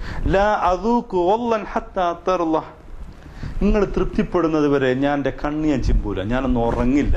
നിങ്ങൾ തൃപ്തിപ്പെട്ടു എന്ന് പറയാതെ, നിങ്ങൾ എനിക്ക് പൊരുത്തപ്പെട്ടു എന്ന് പറയാതെ എനിക്ക് ഉറങ്ങാൻ കഴിയില്ല. അങ്ങനത്തെ ഒരു സ്ത്രീക്കാണ് സ്വർഗം കിട്ടുക. ധാരാളം പ്രസവിക്കുന്ന, ധാരാളം ഭർത്താവിനെ സ്നേഹിക്കുന്ന, എന്ത് തെറ്റു ചെയ്താലും ഭർത്താവിൻ്റെ മുന്നിൽ വന്ന് പിന്നെ അത് വണങ്ങി മാപ്പപേക്ഷിക്കുന്ന സ്ത്രീക്കേ സ്വർഗമുള്ളൂ എന്നാണ്. നിങ്ങൾ നോക്കൂ, അപ്പൊ ഇത് മുഹമ്മദ് നബി പറഞ്ഞ സംഗതിയാണ്. 6-ാം നൂറ്റാണ്ടിലെ മുഹമ്മദ് നബിയുടെ കാലത്തുള്ള പുരുഷന്റെ എന്തൊക്കെ സങ്കല്പങ്ങൾ തന്നെയാണോ അതേ സങ്കല്പം തന്നെയാണ് ഇസ്ലാമിലും പുരുഷന്റെ സങ്കല്പം. അന്നത്തെ സ്ത്രീയുടെ വിഷമങ്ങൾ എന്തൊക്കെ തന്നെയാണോ അതേ വിഷമം തന്നെയാണ് 21-ാം നൂറ്റാണ്ടിലെ മുസ്ലിം സ്ത്രീയുടെ പ്രയാസവും ബുദ്ധിമുട്ടും. ഞാൻ വെറുതെ പറഞ്ഞല്ല, നിങ്ങൾ ബുഖാരിയിലെ ഒരു ഹദീസ് ഉണ്ട്, ഹദീസു ഉമ്മിസർ, അതൊന്നും എടുത്ത് വായിച്ചു നോക്കോണ്ടി. ആ ഹദീസിന്റെ ഒരു തുടക്കം ഞാനങ്ങ് പറയാം. ആയിഷ റിപ്പോർട്ട് ചെയ്യുന്ന ഹദീസാണ്. ആയിഷ പറയാണ്, قالت جلس 11 امرأة فتعاهدن وتعاقدن ألا يكتمن من أخبار أزواجهن شيئا. ഞങ്ങളൊരു 11 പെണ്ണുങ്ങൾ, ഇന്നല്ല 6-ാം നൂറ്റാണ്ടിൽ അല്ലെ 7-ാം നൂറ്റാണ്ടില് 11 സ്ത്രീകൾ ഇങ്ങനെ ഇരുന്നു. ഇരുന്നിട്ട് ഞങ്ങൾ പരസ്പരം കരാറ് ചെയ്തു. ഫതഅഹദിന വതഅഖദിന അല്ലാ യക്തുംന മിൻ അഖ്ബാരി അസ്വാജിഹിന്ന ശൈഅ. നമ്മുടെ ഭർത്താക്കന്മാരുടെ ഒരു കാര്യം ആരും മറച്ചു പിടിക്കരുത്, എല്ലാവരും തുറന്നു പറയണം എന്ന് ഞങ്ങൾ പരസ്പരം കരാറ് ചെയ്തു. അവരവരുടെ ഭർത്താക്കന്മാരുടെ രഹസ്യം എല്ലാവരും ആരും മറച്ചു പിടിക്കാതെ പറയണം. എന്നിട്ട് ഓരോരുത്തർ പറയട്ടോ. കാലത്തിൽ ഊല, ഒന്നാമത്തെ പെണ്ണ് പറഞ്ഞു, സൗജി, എന്റെ ഭർത്താവ്, ലഹ്മു ജമലിൻ ഗസ്സിൻ, എന്റെ ഭർത്താവ് മെലിഞ്ഞ ഒരു ഒട്ടകത്തിന്റെ മാംസം പോലെയാണ്. ഒട്ടകത്തിന്റെ മാംസം ഗൾഫിൽ പോയവർക്കറിയാം, അതൊരു തരം ചൂരും ഒരു ഫൈബർ കൂടുതലുള്ള സാധനമാണത്. അത് തന്നെ മെലിഞ്ഞും കൂടി ചെയ്താൽ സുർക്കിൽ ടച്ച് തിന്നാനേ പറ്റുള്ളൂ. എന്റെ ഭർത്താവ് എന്ന് പറയുന്ന സാധനം ഒരു മെലിഞ്ഞ ഒട്ടകത്തിന്റെ മാംസം പോലെയാണ്. ആ ഒട്ടകം ഉണ്ടല്ലോ, അലാ റഅ്സി ജബൽ ലാ സഹിൽ ഫയുർതഖ, ഈ മെലിഞ്ഞ ഇറച്ചിണ്ടല്ലോ ഒട്ടകം, അത് മലന്റെ മുകളിലും കൂടി ആയ എന്തേ കാലാവസ്ഥ, അത് കിട്ടാൻ എളുപ്പമല്ലല്ലോ. ഇനി കുറച്ച് തടിച്ച ഒട്ടകാണെന്ന് കരുതിയല്ലേ, ഫലാ സമീനിൻ ഫയുൻതഖൽ, അതുകൊണ്ട് പ്രയോജനമല്ല. ഇത് ഭർത്താവിനെ കുറിച്ച് നല്ല ഗുണമാണോ മോശം ഗുണമാണോ? ഒരു എൻ്റെ ഭർത്താവ് പറഞ്ഞ സംഗതി അങ്ങനത്തെ ഒരു സാധനമാണ് പറഞ്ഞതിൻ്റെ അർത്ഥം. അപ്പോൾ സ്ത്രീകൾ അക്കല് കുറവാണ് എന്നല്ല, അന്ന് അക്കലുള്ള സ്ത്രീകളാണ് അതിൻ്റെ അർത്ഥം. വക്കാലത്തി സാനിയ, രണ്ടാമത്തെ പെണ്ണ് പറഞ്ഞു, സൗജി, എൻ്റെ ഭർത്താവ്, ലഅബ്സു ഖബറഹ ഇന്നി അഖാഫു അല്ലാ അദറഹ ഇൻ അദ്കുറഹു അദ്കുറു ഉജ്റ വബുജ്റ. എന്താണ്? ഞാൻ എൻ്റെ ഭർത്താവിനെ കുറിച്ചിട്ട് ഒന്നും പറയാൻ വിചാരിക്കുന്നില്ല. പറയാൻ ഒരുങ്ങാണ്ടല്ലോ എനിക്കൊന്നും മറച്ചു പിടിക്കാൻ കഴിയൂല. ഞാൻ എൻ്റെ ഭർത്താവിനെ കുറിച്ചൊന്നും പറയാൻ വിചാരിക്കുന്നില്ല. പറയാൻ അങ്ങ് ഒരുങ്ങിയാൽ എനിക്കൊന്നും പിടിച്ചു വെക്കാൻ കഴിയില്ല. ഞാൻ എല്ലാം അങ്ങ് പറഞ്ഞേക്കും. അയാളുടെ ബുജുറും അയാളുടെ ബാഹ്യമായതും ആന്തരികമായ എല്ലാ വൈകല്യവും ഞാൻ അങ്ങ് പറഞ്ഞേക്കും എന്നാണ്. ഇത് ഇന്നല്ലോ, 6-ാം നൂറ്റാണ്ടിലെ ഒരു സ്ത്രീ തൻ്റെ ഭർത്താവ് പുരുഷ മേധാവിത്വങ്ങൾക്കെതിരെ, പുരുഷ മനോഭാവങ്ങൾക്കെതിരെ ശബ്ദിക്കുന്നതാണ്. എന്നിട്ടും ഒരു ഭാര്യയായിട്ട് നിലനിൽക്കുന്നു. അതെന്തുകൊണ്ടാ? ഇതല്ലേ വിദ്യാഭ്യാസമില്ല, സ്വയം അന്ന് ഉൽപാദന രംഗത്തില്ല, പ്രത്യുൽപാദന രംഗത്ത് മാത്രം നിറഞ്ഞു നിൽക്കുകയാണ്. അവര് ഭർത്താവ് കൊണ്ടുവരുന്നത് കഷ്ടമായാലും പ്രയാസമായാലും സഹിക്കുക, പൊറുക്കുക, ഭർത്താവിന് വെച്ചുണ്ടാക്കി കൊടുക്കുക, അവന്റെ കുട്ടികളെ നോക്കുക. ഉൽപാദന രംഗത്ത് നിറഞ്ഞിരിക്കുന്ന കാലം ഇപ്പോഴല്ലേ ഉണ്ടായിട്ടുള്ളൂ. ഇന്ന് ചിലപ്പോൾ ഇത് നടക്കൂല. പക്ഷെ ഇന്നും മുസ്ലിം സ്ത്രീയുടെ അവസ്ഥ തന്നെ. വക്കാലത്തി സാലിസ, മൂന്നാമത്തെ പെണ്ണ് പറഞ്ഞു, സൗജി അശന്നഹ് ഇൻ അൻതിക് ഉതല്ലക് ഇൻ ഉസ്കുത് ഉഅല്ലക്. മൂന്നാമത്തെ പെണ്ണ് പറഞ്ഞു, എൻ്റെ ഭർത്താവ് സൗജി അശന്നഹ്, നമ്മുടെ മലപ്പുറക്കാർ പറഞ്ഞ ഓൻ പോയനാണ്, സഫീഹാണ് എൻ്റെ ഭർത്താവ്. ഇൻ അൻതിക് ഉതല്ലക്, മിണ്ടിയ തൊലാക്കല്ലു, മിണ്ടിയ 3 തൊലാക്കും വീട്ടിൽ വിടും. ഇൻ അസ്കുത്, ഞാനങ്ങ് മിണ്ടാണ്ടിരുന്നാലോ അല്ലക്, കെട്ടിപ്പൂട്ടി വെച്ച ഒരു വസ്തു പോലെയാവും ഞാൻ. എന്തേലും എൻ്റെ കാര്യം നടക്കണേ, എന്തേലും ചോദിച്ചേ പറ്റൂ.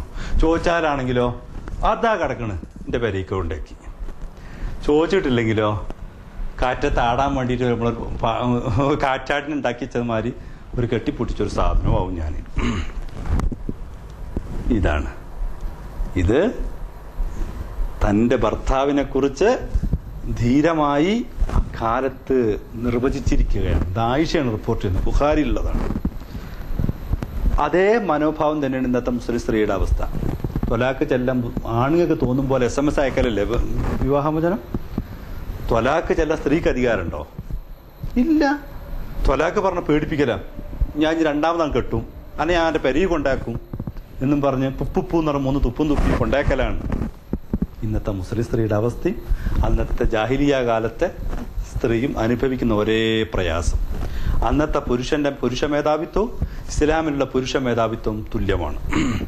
കാലത്തെ റാബിയ, 4ാമത്തെ പെണ്ണ്, സൗജി, എൻ്റെ ഭർത്താവ്, കലയിൽ തിഹാമ ലഹർ വലാഖുർ, എൻ്റെ ഭർത്താവ് തിഹാമയിലെ രാവ് പോലെയാണ്. അത് നല്ലതാ പറയുന്നു കേട്ടോ. അപ്പോൾ എല്ലാ സ്ത്രീകളും ഭർത്താക്കന്മാരെ പറ്റി മോശമാക്കി പറയില്ല, ഉള്ള ഗുണം ഉള്ളത് പറയാം. തിഹാമയിലെ രാവുകൾ രാവ് പോലെയാണ് എൻ്റെ ഭർത്താവ്. നാലാമത്തെ പെണ്ണ് പറഞ്ഞു എന്താ തിഹാമ? നമുക്ക് പറയാം മുഹമ്മദ് അസദിന്റെ റൂട്ട് ഓഫ് മക്ക ഏരിയ അദ്ദേഹത്തിൽ തിഹാമയെ പറ്റി വർണ്ണിക്കുന്നുണ്ട്. ഒന്ന് വായിച്ചു നോക്കണ്ടേ, നല്ല രസമുള്ള പുസ്തകം, വായിക്കേണ്ട പുസ്തകമാണ്. അത് നല്ല ചൂടൻ, പിന്നെ ഒരു എയർ കണ്ടീഷൻ പോലെയാണ് ആ കാലാവസ്ഥ. ചൂടിന് ചൂട്, തണുപ്പിന് തണുപ്പ്, നല്ലൊരു അന്തരീക്ഷം. ഭർത്താവ് വീട്ടിൽ കയറി വന്നാല് ലഹർ വലാഖുർ, ചൂടുമില്ല തണുപ്പുമില്ല. എന്താണ് ഇങ്ങോട്ട് വരുന്ന കയറുമ്പോൾ കിടി പിടി ഏറിച്ചാലും പിടിച്ച് കയറും. ഞാൻ പറഞ്ഞില്ലേ അങ്ങനത്തെ ഒരു സ്ട്രോങ്ങും അല്ല, വലഹർ ഒരു പിന്നെ പഴങ്കഞ്ഞിയല്ല, നമ്മളെ നാട്ടിൽ പറഞ്ഞാൽ ഒരു തണുപ്പനുമല്ല. അയാള് ഇതാണ് എൻ്റെ ഭർത്താവ്. ലാ മഖാഫത്ത വലാ സആമ, അയാളെ പറ്റി പേടിക്കാനൊന്നുമില്ല. അയാൾ വീട്ടിൽ വരുമ്പോൾ പേടിക്കേണ്ടതുണ്ടോ? ഇല്ല. വലാ സആമ എന്നാ ഒരു പിന്നെ ഒരു ചൊറിഞ്ഞുകൊണ്ടിരിക്കുന്ന ആളാണോ? അല്ല, അതുമല്ല. അഞ്ചാമത്തെ പെണ്ണ് വഖാലത്തിൽ ഖാമിസ, അഞ്ചാമത്തെ പെണ്ണ് സൗജി ഇൻ ദഖല ഫഹിദ് വഇൻ ഖറജ അസിദ് വലാ യുസ്അലു അമ്മാ അഹിദ്. എൻ്റെ ഭർത്താവ് അഞ്ചാമത്തെ അല്ലേ, അഞ്ചാമത്തെ പെണ്ണ് പറഞ്ഞു എൻ്റെ ഭർത്താവ് ദഖല ഫഹിദ് ഇൻ ദഖല ഫഹിദ്, വീട്ടിൽ കയറി വന്ന ഒരു പുലി പോലെയാണ്, ഒരു നെരി പോലെയാണ്. എന്താണ് നമ്മൾ നെരി പുലി എന്നൊക്കെ പറയണത് ഇന്നൊരു വേറെ സ്വരത്തിലാണ് നമ്മൾ മലയാളികൾ ചെയ്യുന്നത്. അറബിയിൽ ഫഹിദ് എന്ന് പറഞ്ഞാൽ അത് പാവമുണ്ടാതെ ഒന്ന് കടന്നുറങ്ങുന്ന ഒരാളാണ്. അയാൾ കയറി വന്ന ഒരു ശല്യമല്ല, ആ കട്ടുമ്പോ കയറി ഞാൻ കിടക്കും. വൈൻ ഖറജ അസിദ്, എന്നാ വീട്ടിലിങ്ങനെ ഒതുങ്ങി കൂടി കിടക്കണ മാതിരിയാണോ? പുറത്തിറങ്ങിയാലോ ആൾ സുജായിയാണ്, അസദാണ്, സിംഹമാണ്. വലാ യുസ്അലു അമ്മാ അഹിദ്, എന്തെങ്കിലും പറഞ്ഞേൽപ്പിച്ചാൽ അതിനെ കുറിച്ചിട്ട് ഇങ്ങനെ തൊരക്കേടുണ്ടാക്കുവോ? അതുമല്ല. നമ്മളോട് എന്തെങ്കിലും ഭർത്താവ് എന്തെങ്കിലും പറഞ്ഞ് ഏൽപ്പിക്കണതിന് എന്തിനാ? നാളെ വന്നാൽ ചോദ്യം ചെയ്യാനാണ്. ആ അർത്ഥത്തിലുള്ള ഭർത്താവും അല്ല. അതൊക്കെ ഭർത്താവിനെ കുറിച്ച് പുകഴ്ത്തി പറഞ്ഞാട്ടോ. ആറാമത്തെ ഭർത്താവ് സൗജി ഇൻ അഖല ലഫ വഇൻ ശരിബ ഇസ്തഫ വഇൻ ഇൽതജഅ ഇൽതഫ വലാ യൂലിജുൽ കഫ ലിയഅലമൽ ബഥ. ഇന്റെ ഭർത്താവ് ഇൻ അഖല ലഫ, തിന്നാണെങ്കിൽ മാറി വലിച്ച് എല്ലാം അങ്ങ് തിന്നും. എൻ്റെ ഭർത്താവ് തിന്നാൻ കുത്തിരുന്നാല്, പണ്ട് ഞാനൊരു മുസ്ലിയാരായിരുന്നു, നിങ്ങൾക്ക് അറിയാലോ, ചോറ് വളർന്നു അവസാനത്തെ പപ്പടം കൂടി പൊട്ടിച്ചു അളിയാക്ക, പിന്നെ മൊലേരി എന്ന് പറയുന്ന കേട്ടില്ലേ, അവസാനത്തെ പപ്പടം കൂടി ഉസ്താദ് പൊട്ടിച്ചു എന്ന് പറയണ മാതിരി എല്ലാം ഭാര്യ വലിച്ചങ്ങോട്ട് തിന്നും. അടുക്കളയിൽ സ്ത്രീകൾക്കുണ്ടോന്നോ ഒന്ന് നോക്കാത്ത ഭർത്താവ്. വൈൻ ശരിബ ഇസ്തഫ, കുടിച്ചാൽ ഊറ്റി അങ്ങ് കുടിക്കും. ഇപ്പം നമ്മൾ ജ്യൂസൊക്കെ കുടിക്കുമ്പോൾ അങ്ങോട്ട് ഒറ്റ കൊടുത്താ അങ്ങോട്ട് ബാക്കിയും കൂടിയും വെക്കാത്തൊരു കൊടുത്തു. വൈനിൽ ഇതൊക്കെ പറയുമ്പോഴേ നമ്മൾ ധരിക്കണം എന്താണെന്നറിയാം. ഇപ്പോൾ എൻ്റെയൊക്കെ വാപ്പ എന്തേലും നാട്ടിൽ നിന്നറിയാം, തിന്നിട്ട് കുറച്ച് എൻ്റെ അമ്മക്ക് എടുത്തു വെക്കും. ഞാൻ ചോദിക്കും എന്തിനാണത്? ഭർത്താവിൻ്റെ പിന്നെ വേസ്റ്റ് തിന്നാനും ബാക്കി തിന്നാനോ സ്ത്രീ ഉള്ളത്?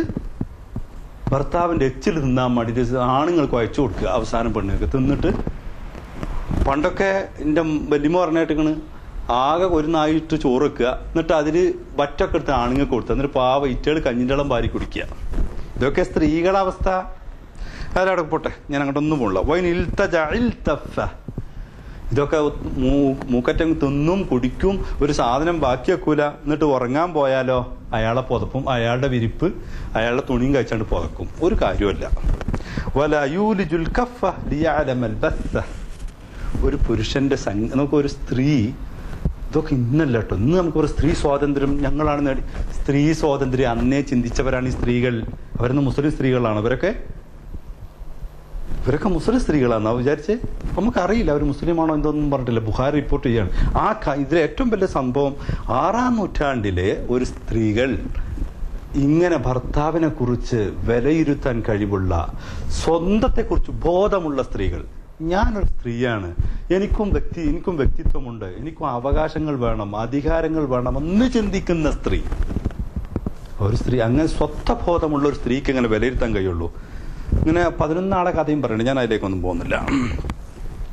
അപ്പൊ വിവാഹം എന്ന് പറയുന്നത്, ഈ വിവാഹം വേണോ? നമ്മൾ പറയും സ്ത്രീയെ അടിച്ചമർത്തുന്ന, സ്ത്രീയെ പിന്നെ നമ്മളെ വീട്ടടിമയാക്കുന്ന ഒരു വിവാഹ സംവിധാനമാണോ നമുക്ക് വേണ്ടത്? തുല്യ പങ്കാളിത്തമുള്ള വിവാഹമാണോ നമുക്ക് വേണ്ടത്? ഈ വിവാഹം എന്ന് പറയുമ്പോൾ നമ്മളിലാകെ പ്രകൃതി എന്നൊക്കെ പറയും. ഇവരിങ്ങനെ പറയും ഒരാണും പെണ്ണും പിന്നെ അവിടെ എവിടെയെങ്കിലും കണ്ടുമുട്ടിയാൽ ഒന്ന് വർത്താനം പറഞ്ഞാൽ ചൂരിലെടുക്കുന്നവരൊക്കെ ധാരണ ഇത് പ്രകൃതി വിരുദ്ധ എന്നാ പറയുന്നത്.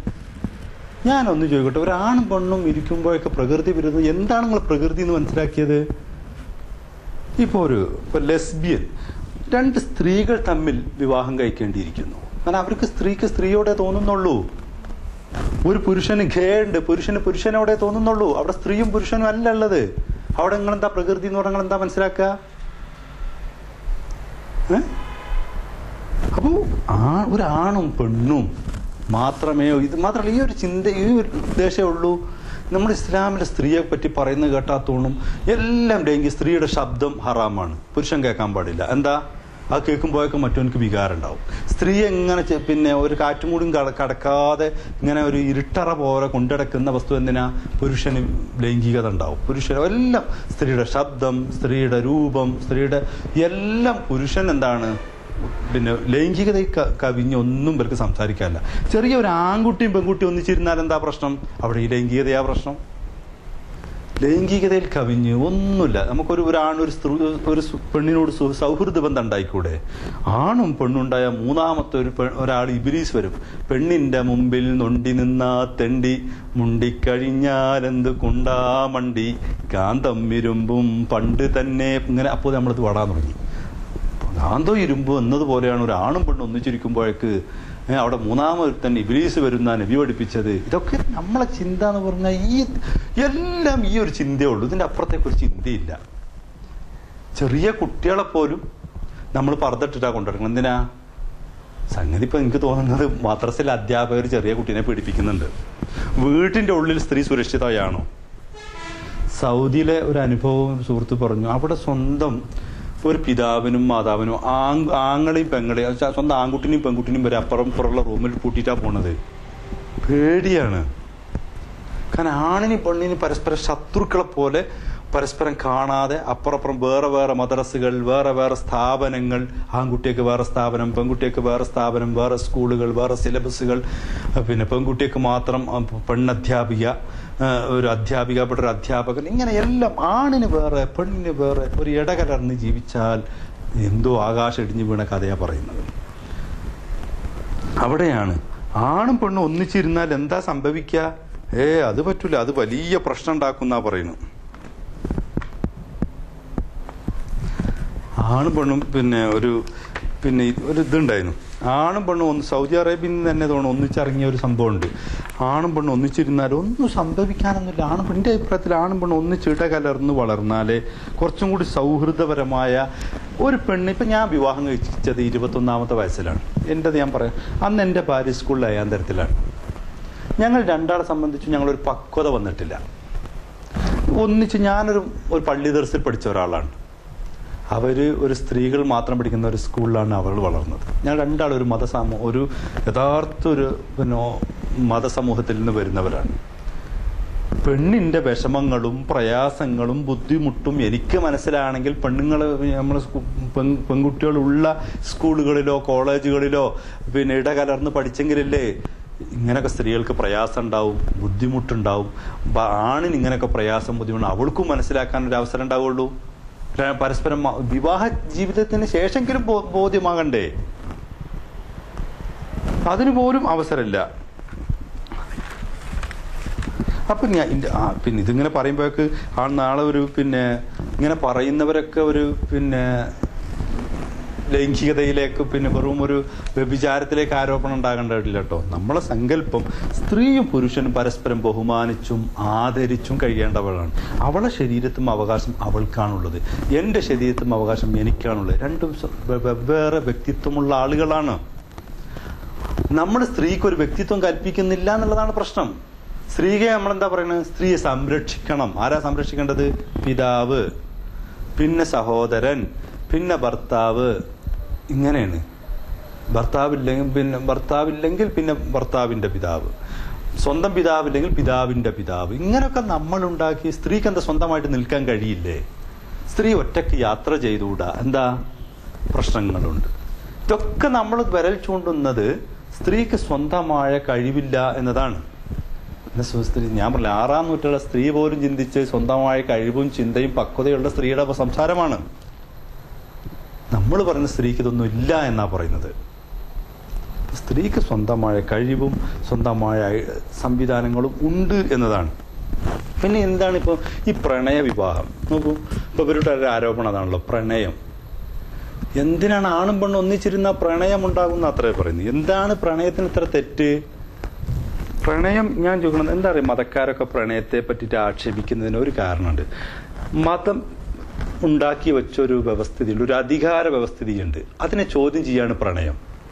പ്രണയം എന്ന സ്ത്രീ വഖർന ബുയൂതികുന്ന വലാ തബറജ്ന തബറുജൽ ജാഹിലിയ്യത്തിൽ ഊല. സ്ത്രീ വീടിന്റെ ഉള്ളിൽ കഴിഞ്ഞുകൂടേണ്ടവളാണ്, സ്ത്രീ പുറത്തിറങ്ങേണ്ടതില്ല. ആ കാലഘട്ടത്തിൽ പ്രേമം ഉണ്ടായിട്ടില്ല, പ്രണയം ഉണ്ടായിട്ടില്ല. പ്രണയം എവിടെ ഉണ്ടായത്? സ്ത്രീ പൊതുരംഗത്തേക്ക് വന്നു.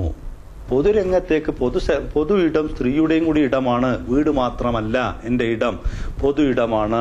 പൊതു ഇടത്തിലേക്ക് വന്നപ്പോൾ ചിലപ്പോൾ വിദ്യാഭ്യാസത്തിനായിരിക്കാം, രാഷ്ട്രീയ രംഗത്തായിരിക്കാം, ബിസിനസ്സിനായിരിക്കാം, എന്തെങ്കിലും പൊതുരംഗത്തേക്ക് വരുമ്പോൾ അവിടെ ആണും പെണ്ണും തമ്മിൽ കൂടിക്കലരാൻ അവസരം വരുന്നു, അവിടെ പ്രണയമുണ്ടാകുന്നു. ഇസ്ലാം അതുകൊണ്ടാണ് പ്രണയത്തെ എതിർക്കുന്നത്. ഒരു വീടിൻ്റെ ഉള്ളിൽ കഴിഞ്ഞുകൂടേണ്ടവളാണ്. പിന്നെ അവിടെ തന്നെ വലാ തബറജ്ന തബറുജൽ ജാഹിലിയ്യത്തിൽ ഊല. ജാഹിലിയ കാലത്ത് സ്ത്രീകൾ അഴിഞ്ഞാടിയതുപോലെ ഇവിടെ അഴിഞ്ഞാടരുതെന്നാ പറഞ്ഞു. എന്താ തബറജ പറഞ്ഞ? ജാഹിലിയ കാലത്ത് സ്ത്രീ സ്വമേധയാ വെളിവാക്കിയ ആളാണ്. സ്വന്തം ഞാനൊരു സ്ത്രീയാണ് എന്ന് പറഞ്ഞുകൊണ്ട് ഓൾ പുറത്തിറങ്ങിയ ആളാണ്. ഓള് തുണിയൊന്നും കഴിച്ചിട്ട് കിടന്നിട്ടില്ല. പക്ഷെ ബലമാരി മുഖം മൂടിയിട്ടില്ല എന്ന് മാത്രം. ജാഹിലിയ കാലത്ത് സ്ത്രീ മുഖം മൂടിയിട്ടൊന്നുമില്ല. അവൾ കച്ചവടക്കാരത്തിയാണ്, പൊതുരംഗത്ത് പ്രവർത്തിക്കുന്നുണ്ട്, സാമൂഹ്യ രംഗത്തുണ്ട്, എല്ലാ രംഗത്തും സ്ത്രീ ഉണ്ട്. ജാഹിലിയ കാലത്ത് ഇസ്ലാം വന്നപ്പോൾ വഖർന ഫീ ബുയൂതികുന്ന, നിങ്ങൾ വീടിൻ്റെ ഉള്ളിൽ ഒതുങ്ങി കഴിയണം. ഇപ്പൊ ഇസ്ലാമാണോ സ്ത്രീക്ക് സ്വാതന്ത്ര്യം കൊടുത്തത്? അതല്ല, ഇസ്ലാം സ്വാതന്ത്ര്യം കെടുത്തിയതാണോ? മുഖം മൂടൽ സിസ്റ്റം ജാഹിലിയ കാലത്തുണ്ടോ? ഇവരല്ലേ മുഖം മൂടൽ സിസ്റ്റം കൊണ്ടുവന്ന്. അപ്പൊ ഇസ്ലാം അല്ല സ്ത്രീക്ക് സ്വാതന്ത്ര്യം കൊടുത്തത് എന്നതാണ് അതിന്റെ അർത്ഥം. ഏതായാലും അവിടെ കേട്ടോ. അപ്പോൾ പ്രണയത്തിനൊരു അവസരം പൊതുരംഗത്തേക്ക് വരുമ്പോഴാണ്. പൊതുരംഗത്തേക്ക് വരുമ്പോൾ എന്താ പ്രശ്നം? മതങ്ങൾ ഇതുവരെ ഉണ്ടാക്കി വെച്ച ഒരു സ്ത്രീക്ക് സ്വന്തം ഭർത്താവിനെയോ ഇണയെയോ സഹോദരൻ സുഹൃത്തിനെയോ തെരഞ്ഞെടുക്കാൻ സാധ്യമല്ല. ഭർത്താവിനെ വേണോ? അത് നിനക്ക് കെട്ടിച്ചു തരാൻ നിന്റെ വലിയുണ്ട്, നിന്റെ രക്ഷാധികാരി ഉണ്ട്, നിന്റെ ആങ്ങളമാരുണ്ട്. അല്ല, നിനക്ക് സ്വന്തമായ ഒരു ഭർത്താവിനെ അന്വേഷിക്കാൻ സാധ്യമല്ല. അപ്പൊ ഇത് പ്രണയത്തിൽ പിന്നെ പിതാവല്ല, ആങ്ങളയല്ല, ആരുമല്ല, സ്വന്തം ഇണയെ കണ്ടെത്തുന്നത് അവള് തന്നെയാണ്. അപ്പൊ അവൾ എന്ന ഞാൻ എന്ന ഭാവം ഉണ്ടാകുകയാണ്. ഇനി അവൾക്ക് ഒരു സ്വാതന്ത്ര്യ ബോധമുണ്ട്, വിവാഹത്തിൽ അതില്ല. അതുകൊണ്ടാണ് മതക്കാരൊക്കെ പ്രണയത്തെ എതിർക്കുന്നത്. പ്രണയത്തെ എതിർക്കുന്നത് എന്തുകൊണ്ടാ? പ്രണയത്തിൽ മതങ്ങളുടെ ചങ്ങലകളിൽ നിന്ന് അവൾ തെന്നി മാറുന്നു. മതങ്ങൾ ഉണ്ടാക്കിയ മതിൽക്കെട്ടിൽ നിന്ന് അവൾ പുറത്തു പോകുന്നു. മതങ്ങൾ ഉണ്ടാക്കിയ മതിൽ സ്ത്രീക്ക് ഭർത്താവിനെ തെരഞ്ഞെടുക്കാൻ, ഇണയെ തെരഞ്ഞെടുക്കാൻ അവകാശം അധികാരവും ഇല്ല. ഇവളതിന് നേരെ എതിരാണ്. 2, ഭർത്താവ് പരസ്പരം ഇവിടെ ഭർത്താവിന്റെ വീട്ടിക്ക് ഇന്നലെ വന്ന ഒരാൾ പെണ്ണ് കാണാൻ വരിക, മുഖമൊന്ന് കാണുക, പിന്നെ പോയിട്ട് വീട്ടിക്ക് കെട്ടിക്കൊണ്ടുവരികയാണ്. കെട്ടിക്കൊണ്ടുവരിക, കെട്ടിച്ചയക്കുക എന്നുള്ള പ്രയോഗം തന്നെ എന്താണ്? ഒരു മൃഗത്തെ ഞാനൊരു പശുവിനെ വാങ്ങിയാൽ എൻ്റെ പശുവിന് എനിക്ക് എത്ര അധികാരമുള്ളത്? ഞാൻ പശുവിനെ സ്നേഹിക്കുന്നതും ഒക്കെ എന്തുകൊണ്ടാണ്? എനിക്ക് പശുവിൻ്റെ ഒക്കെ പാല് കിട്ടണം, എൻ്റെ വരുമാന മാർഗമാണ്. അതേമാതിരിയാണ് സ്ത്രീയെ കാണുന്നത്. സ്ത്രീ എന്ന് പറഞ്ഞാൽ എൻ്റെ ലൈംഗിക പൂർത്തീകരണത്തിനുള്ള സംഗതിയാണ്. ലിതസ്കുനു ഇലൈഹ, എൻ്റെ ലൈംഗിക ആഗ്രഹം അവളിൽ നിറവേറ്റാനുള്ളതാണ്. എന്നിട്ട് എനിക്ക് സമാധാനം കിട്ടാനാണ്. അതിനുണ്ടാക്കിയ ഒരു ഉപകരണമാണ് ഈ സംഗതി. അതല്ലേ അവിടെ കാണുന്നത്. പ്രണയത്തിൽ എന്ന് വെച്ചാൽ 2 പേർക്കും ആ അവകാശമുണ്ട്. കെട്ടിക്കൊണ്ടുവരിക എന്നാൽ ഓളും കൂടി തീരുമാനിക്കും നമ്മൾ എവിടെ താമസിക്കണം. അതുകൊണ്ടാണ് ഈ വിവാഹശേഷി പ്രണയം വിവാഹമായി മാറുമ്പോൾ നമ്മൾ പ്രണയിക്കുന്നത് വിവാഹം കഴിക്കാൻ വേണ്ടി മാത്രമാകാണ്. പ്രണയിക്കുക എന്ന് പറഞ്ഞാൽ വിവാഹം കഴിക്കാൻ വേണ്ടി മാത്രമൊന്നല്ല. പ്രണയം വിവാഹത്തിലേക്ക് വന്നേക്കാം, വിവാഹമല്ലാതെയും പ്രണയിച്ചൂടെ കുറച്ചു കാലം? അപ്പൊ പ്രണയം വിവാഹം എന്ന് പറയുമ്പോൾ എന്താ പ്രശ്നം? ഇതുവരെ കാലാകാലങ്ങളിലായി നൂറ്റാണ്ടുകളോളമായി പുരുഷ മേൽക്കോയ്മയുടെ സ്വരമുള്ളതാണ്, അല്ലെങ്കിൽ അധികാര പവർ ഉള്ളതാണ് ഈ വിവാഹം. അവിടെ സ്ത്രീക്ക് സ്വാതന്ത്ര്യമില്ല. ഈ പ്രണയത്തോടു കൂടി പ്രണയം എന്ന് പറയുന്നതിലൂടെ അവൾ നേടിയെടുത്ത സ്വാതന്ത്ര്യബോധം അല്ലെങ്കിൽ സ്വത്വബോധം അവൾ വിവാഹത്തോടു കൂടി ഈ പുരുഷൻ തട്ടിയെടുക്കുന്നു. ഭർത്താവിനോട് സംസാരിച്ചെടുത്തും പിന്നെ ഇടപെട്ടുകൊടുത്തും എല്ലാം അവൾക്കൊരു സ്വാതന്ത്ര്യമുണ്ടായിരുന്നു. അത് വിവാഹത്തോടു കൂടി തകരുമ്പോൾ സ്വാഭാവികമായി വിവാഹബന്ധം പ്രശ്നങ്ങളുണ്ടാവും, കുടുംബം ശിഥിലമാവും. അപ്പൊ കുടുംബം ശിഥിലമാവാൻ കാരണം സ്ത്രീകൾക്കും കൂടി അധികാരം ഉള്ളിടത്താണ് വിവാഹബന്ധം പ്രശ്നങ്ങൾ ഉണ്ടാകുന്നത്. ഇപ്പൊ ഞങ്ങൾ മലപ്പുറം ജില്ലയിലൊക്കെ 7ാം തരത്തിലോ 8ാം തരത്തിലോ 10ാം തരത്തിലോ ഇനി നമുക്ക് +2 വരെ പോയാൽ തന്നെ 18 വയസ്സായ തന്നെ സ്വന്തമായിട്ടൊരു കാൽമ നിൽക്കാൻ കഴിയുന്ന സ്ത്രീയല്ല. അവിടെ ഭർത്താവ് ഒഴിവാക്കിയാൽ അല്ലെങ്കിൽ ഭർത്താവിൽ നിന്ന് എന്തെങ്കിലും വീട്ടുകാരിൽ നിന്ന് ഭർത്താവിനെ മാത്രം സംരക്ഷിച്ചാൽ പോരല്ലോ, ഭർത്താവിന്റെ വീട്ടുകാരും അവന്റെ സഹോദരിമാരും സഹോദരനൊക്കെ അവരൊക്കെ ഇഷ്ടത്തിനനുസരിച്ച് തന്റെ ഇഷ്ടം മാറ്റി വെക്കണമല്ലോ. ഒരു സ്ത്രീ എന്ന് പറയുന്നത് തന്റെ ഇഷ്ടങ്ങൾക്കും തന്റെ ചിന്തകൾക്കും പ്രസക്തിയില്ല. ഭർത്താവിന്റെ ഇഷ്ടങ്ങൾക്കും ഭർത്താവിന്റെ വീട്ടുകാരുടെ ഇഷ്ടങ്ങൾക്കുമാണ് താല്പര്യം. അങ്ങനെ നിന്ന് ജീവിക്കേണ്ടി വരുമ്പോ എന്തുണ്ടാവും? പ്രയാസങ്ങൾ ഉണ്ടാവും. പക്ഷെ എന്നിട്ട് നമ്മുടെ മലപ്പുറത്ത് സ്ത്രീകൾ എന്തുകൊണ്ടാണ് സഹിക്കുന്നത്? അവർക്ക് സ്വയം തൊഴിലില്ല. ഭർത്താവിന്റെ അതേമാതിരി പിന്നെ സർക്കാർ ജോലി 50,000 ഉറുപ്പ്യ അല്ലെങ്കിൽ സ്വന്തമായൊരു ബിസിനസ് ഒക്കെ ഉണ്ടെങ്കിൽ ഭർത്താവിന്റെ ഈ അടിമയായിട്ട് നിൽക്കാൻ അവളെ കിട്ടുമോ? അത് കിട്ടൂലല്ലോ. അപ്പൊ എന്തുകൊണ്ട് ഇവിടെ സ്ത്രീകൾ പ്രശ്നമാകുന്നുണ്ട്? വരുമാനമുള്ള സ്ത്രീയാണെങ്കിൽ എനിക്ക് നിങ്ങൾ പറഞ്ഞ ഒക്കെ കൂടി കേട്ടിക്കാൻ കഴിയില്ല. നമ്മൾ പരസ്പര ധാരണയിൽ ജീവിക്കാന്നല്ലാതെ നിങ്ങൾ പറഞ്ഞതൊക്കെ ഞാൻ നിങ്ങൾക്ക് ചെയ്യാം. ഇവിടെ ഇന്നത്തെ വിവാഹം എന്താണ്? VM സുഹറ പറഞ്ഞ പോലെയല്ലേ വിവാഹം? VM സുഹറയുടെ ഒരു കഥയുണ്ട്. എന്താണ് ആ കഥ? ഭ്രാന്ത് എന്നാണ് ആ കഥയുടെ പേര്. അത് കല്യാണം കഴിഞ്ഞ്, ആ കഥയുടെ ചുരുക്കം പറയാം. കല്യാണം കഴിഞ്ഞ് ഒരു ഭർത്താവിന് വേണ്ടുന്ന എല്ലാ ഒത്താശയും ചെയ്തു കൊടുക്കുകയാണ്. ഭർത്താവിന് വേണ്ടുന്ന എല്ലാ സംഗതികളും ചെയ്തു കൊടുക്കുക. ഭർത്താവിന് രാവിലെ എഴുന്നേറ്റ കട്ടൻ ചായ റൂമിലേക്കാണ് വരും. കട്ടൻ ചായ കുടിച്ചു കഴിഞ്ഞാൽ പത്രം ഓട് കൊടുന്ന് തരും. അത് കഴിഞ്ഞ് നമുക്കത് അങ്ങോട്ട് എഴുന്നേറ്റ് വരുമ്പോൾ ആ ബ്രഷ് പല്ലേച്ചോളി, നിങ്ങൾ പല്ലേക്കാതെയാണല്ലോ ചായ കുടിക്കുക, ഏതായാലും നിങ്ങൾ പല്ലേച്ചോളി, പല്ല് കേൾക്കാൻ കൊടുക്കും. അത് കഴിഞ്ഞ് കുളിക്കാനുള്ള വെള്ളം ചൂടാക്കി കൊടുക്കും. കുളിച്ചു കഴിഞ്ഞ് വരുമ്പോഴൊക്കെ തല തോർത്ത് അതിലുള്ള എന്താണ് ഒരു മണ്ണുണ്ടല്ലോ അത് തിരുമ്പിക്കൊടുക്കും. അത് കഴിഞ്ഞ് ഡ്രസ്സ് തേച്ചിട്ട് കൊടുക്കും. ഇങ്ങനെ ഭർത്താവിന് വേണ്ടുന്ന എല്ലാവിധ പരിചരണങ്ങളും ചെയ്തു കൊടുക്കും. അങ്ങനെ ഒരു മാസം കഴിഞ്ഞപ്പോൾ സൂറ കടക്കുന്നിടത്ത് എഴുന്നേൽക്കുന്നില്ല. അപ്പൊ ഇയാള് ഇന്നലെ വരെ താൻ നല്ല വസ്ത്രം അണിഞ്ഞത് ഇസ്തിരിട്ടത് ഭാര്യ ഇട്ട് തന്നുകൊണ്ടാണ്, ഞാൻ നല്ല ഭക്ഷണം കഴിച്ചത് ഭാര്യ ഉണ്ടാക്കി തന്നത് കൊണ്ടാണ്, ഞാൻ എല്ലാ കർമ്മങ്ങളും ചെയ്തു തന്നത് ഭാര്യയാണ്, ഞാനൊരു ഇങ്ങനെ നിന്നാ മതി എല്ലാം ഓള് ചെയ്തോളും. ഇന്നെന്തേ അവൾക്ക് രാവിലെ എഴുന്നേറ്റുമ്പോൾ ഓള് എഴുന്നേൽക്കുന്നില്ല. ഇയാൾ ആദ്യം കുറേ കടന്നു നോക്കി, കുറെ പൊറുതി മുട്ടിയപ്പോൾ എഴുന്നേറ്റും ഇങ്ങനെ നടന്നു. പത്രം എടുത്തൊന്ന് വായിക്കാൻ നിൽക്കുമ്പോൾ വായിക്കാൻ തോന്നില്ല. പിന്നെ അയാൾ ഓളെ റൂമിലേക്ക് ചെല്ലും. സൂറേ എന്താ നീക്കുന്നില്ലേ? ഒന്നുമില്ല. എന്തേ? ഒന്നുമില്ല. ചായ ഇട്ടില്ല. ഓളിങ്ങനെ മൂളിക്കടന്നു. വീണ്ടും ഇയാളിങ്ങനെ ഇറങ്ങി നടക്കും. വീണ്ടും ചെന്ന് ചോദിക്കും, സൂറേ ചായ വേണോ? ചായ ഗ്യാസും ഉണ്ടാക്കിക്കോളി, കഴിച്ചോളൂ, കുഴപ്പമില്ല. പക്ഷേ ഇയാൾ ചായ ഉണ്ടാക്കില്ല. കുറച്ചു നേരം കൂടി ഇങ്ങനെ കാത്തുനിന്നു. ഇയാളെ അന്നത്തെ കാര്യങ്ങളും നടന്നില്ല. കുറച്ചു നേരം കൂടി കഴിഞ്ഞപ്പോൾ സൂറ എഴുന്നേറ്റ് ബാത്റൂമിൽ പോയി കുളിച്ച് ഓള് വീണ്ടും പോയി കിടക്കുകയാണ്. അപ്പൊ ഇയാൾക്കൊരു പന്തികേട് തോന്നുക. എന്താ അത്?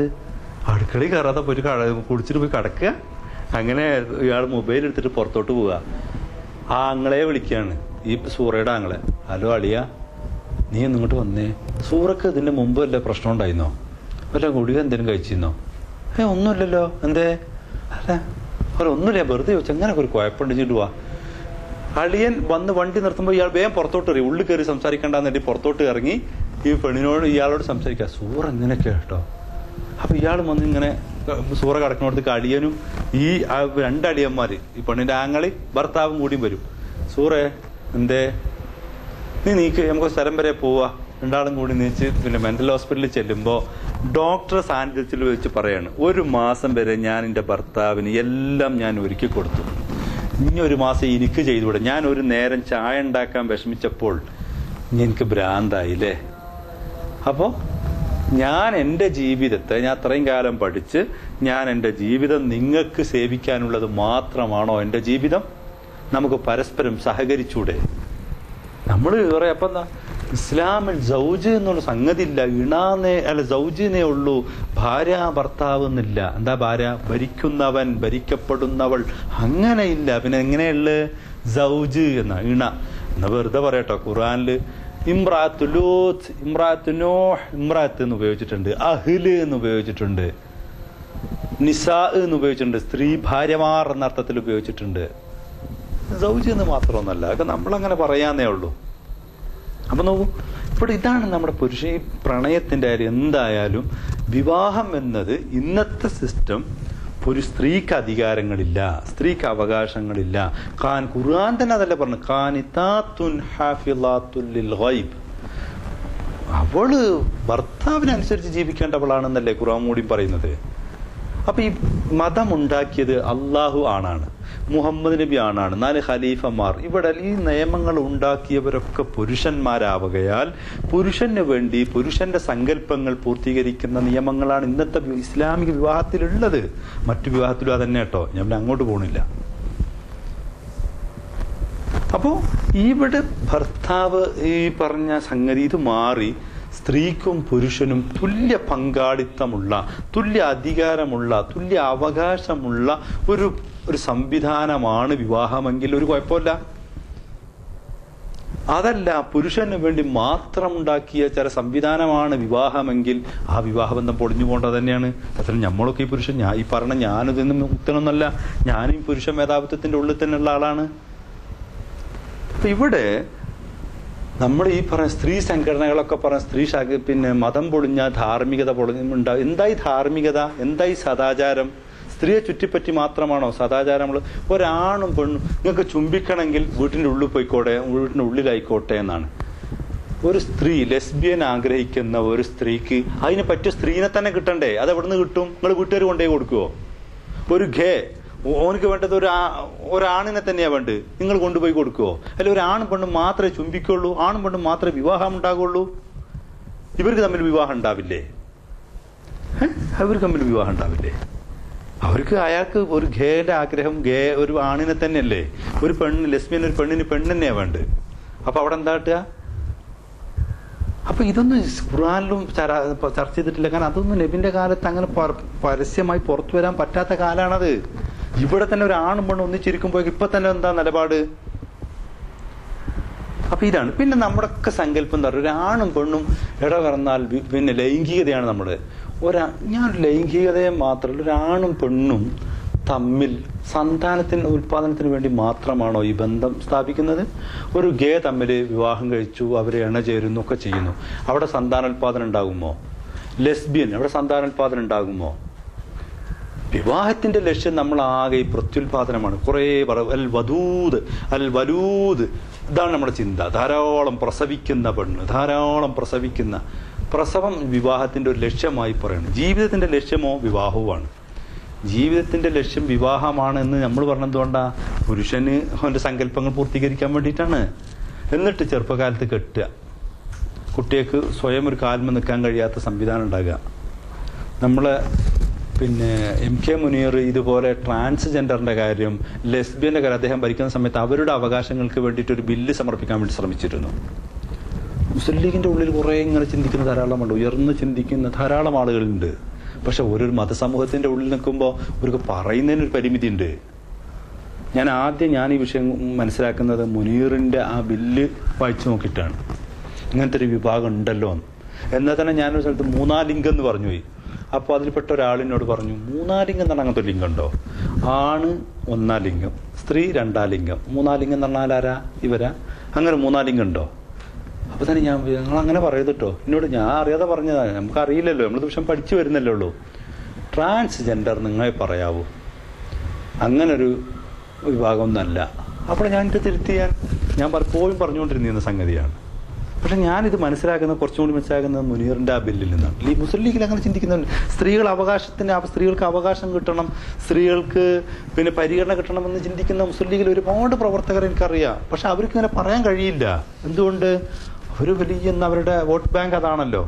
ഈ മുസ്ലിം നിയമത്തിനെതിരെ, മുസ്ലിങ്ങൾ കൊണ്ടുനടക്കുന്ന ആചാരങ്ങൾക്കും വിശ്വാസങ്ങൾക്കും എതിരെ സംസാരിച്ചാൽ അവർക്കിവിടെ പിന്നെ ഇലക്ഷനിൽ ജയിച്ചു വരാൻ കഴിയില്ല. അതുകൊണ്ടാണത്. ഇന്നത്തെ നമ്മുടെ മതങ്ങൾ പറയുന്ന എല്ലാ സ്ത്രീയെക്കുറിച്ചുള്ള സങ്കല്പങ്ങളിലൊക്കെ കാലഹരണപ്പെട്ടിരിക്കുന്നു എന്ന് പറയാനാണ് ഞാൻ കൂടുതലൊന്നും പറയുന്നില്ല. അതെല്ലാം കാലഹരണപ്പെട്ടതാണ്. നമ്മുടെ സംസ്കാരം എന്ന് പറയുന്നത് മതത്തിന്, ഞാൻ തുടക്കത്തിൽ നമ്മുടെ വിഷയത്തുമായിട്ട് ഒന്നും കൂടി ചേർത്തിട്ട് പറയാം, സംസ്കാരവും സ്ത്രീകളും എല്ലാം നമ്മുടെ ധാർമ്മിക ചിന്തകളും സദാചാര ബോധങ്ങളൊക്കെ. സദാചാരം എന്ന് പറയുന്നത് നല്ല ആചാരം എന്നല്ലേ? എന്താ ഈ സ്ത്രീകളെ ചുറ്റിപ്പറ്റി മാത്രം ഈ ആചാരം വരുമ്പോൾ അത് മോശാചാരമാണ് വരേണ്ടത്. സ്ത്രീയെയും പുരുഷനും കുറിച്ചുള്ള ആചാരം വരണം, നല്ല ആചാരം എന്ന് പറഞ്ഞാൽ. അതല്ലല്ലോ. അപ്പം നമ്മുടെ സദാചാരം എന്ന് പറയുന്നതും നമ്മുടെ ധാർമ്മികത എന്ന് പറയുന്നതും ഒക്കെ സ്ത്രീയിലേക്ക് മാത്രം വിരൽ ചൂണ്ടുന്നു. ഒരു സ്ത്രീ അതിലൊറ്റക്ക് പോയാൽ, ഒരു സ്ത്രീയും പുരുഷനും അതിലങ്ങ് പോയാൽ, ഒരു സ്ത്രീയും പുരുഷനും അടുത്തിരുന്നാൽ നമ്മുടെ ധാർമ്മികത, നമ്മുടെ സദാചാരം ഇതൊക്കെയായി തീരാണ്. ഇതാണോ സദാചാരം? ആലോചിക്കേണ്ടതുണ്ട്. മതങ്ങൾ പറയുന്ന മതങ്ങൾക്ക് ഞാൻ പറഞ്ഞ സദാചാരം എന്ന് പറയുന്നത് അത് 6-ാം നൂറ്റാണ്ടിലെ ധാർമ്മിക ചിന്തകളാണ്, സദാചാര ബോധമാണ്. ഇന്ന് കാലം കുറെ പുരോഗമിച്ചു, മനുഷ്യന്റെ മൂല്യങ്ങൾ കുറെ വളർന്നു. മനുഷ്യൻ എന്ന് പറഞ്ഞതിൽ തന്നെ ആണും പെണ്ണും അല്ലാത്ത ഒരുപാട് വർഗങ്ങൾ, ഒരുപാട് ആളുകൾ അതിലുണ്ട്. അതൊക്കെ കൂടി ഉൾച്ചേർന്നതാണ് ഈ മനുഷ്യവർഗം എന്ന് നമുക്ക് വന്നു. അവർക്ക് വേണ്ടുന്ന നിയമങ്ങൾ, വിവാഹം എന്ന് പറഞ്ഞ ആണും പെണ്ണും തമ്മിലില്ലാത്ത വിവാഹ നിയമങ്ങൾ മാറേണ്ടിയിരിക്കുന്നു. നമ്മുടെ ധാർമ്മിക ബോധങ്ങൾ മാറേണ്ടിയിരിക്കുന്നു. അങ്ങനെ വരുന്നൊരു സംസ്കാരമാണ് യഥാർത്ഥത്തിൽ നവീകരിക്കപ്പെടുന്ന മനുഷ്യനാവശ്യം. അപ്പോഴാണ് നമ്മൾ സംസ്കാരം എന്ന് പറഞ്ഞ മതത്തിന് ഒരിക്കലും അവകാശപ്പെടാൻ പറ്റില്ല എന്ന് പറഞ്ഞ് ഞാൻ അതുകൊണ്ടാണ്. മതം ഒരിക്കലും മാറാത്ത സംഗതിയാണല്ലോ. മാറ്റങ്ങൾ ഉൾക്കൊള്ളുന്നിടത്തല്ലേ സംസ്കാരം ഉണ്ടാകുള്ളൂ. അപ്പൊ മതം എന്ന് പറയുന്നത് നമ്മുടെ സംസ്കാര ശൂന്യമാണ്, മനുഷ്യ പുരോഗതിക്ക് തടസ്സം നിൽക്കുന്നതാണ് എന്ന ഈ എളിയ വാക്കുകൾ പറഞ്ഞുകൊണ്ട് ഞാൻ എൻ്റെ വാക്കുകൾ ഉപസംഹരിക്കുന്നു. നന്ദി, നമസ്കാരം. ചോദ്യങ്ങൾക്ക് എല്ലാത്തിനും ഉത്തരം പറയാൻ കഴിയാന്ന് എനിക്കറിയില്ല. ഏതായാലും ശ്രമിച്ചു നോക്കാം. ഒന്ന്,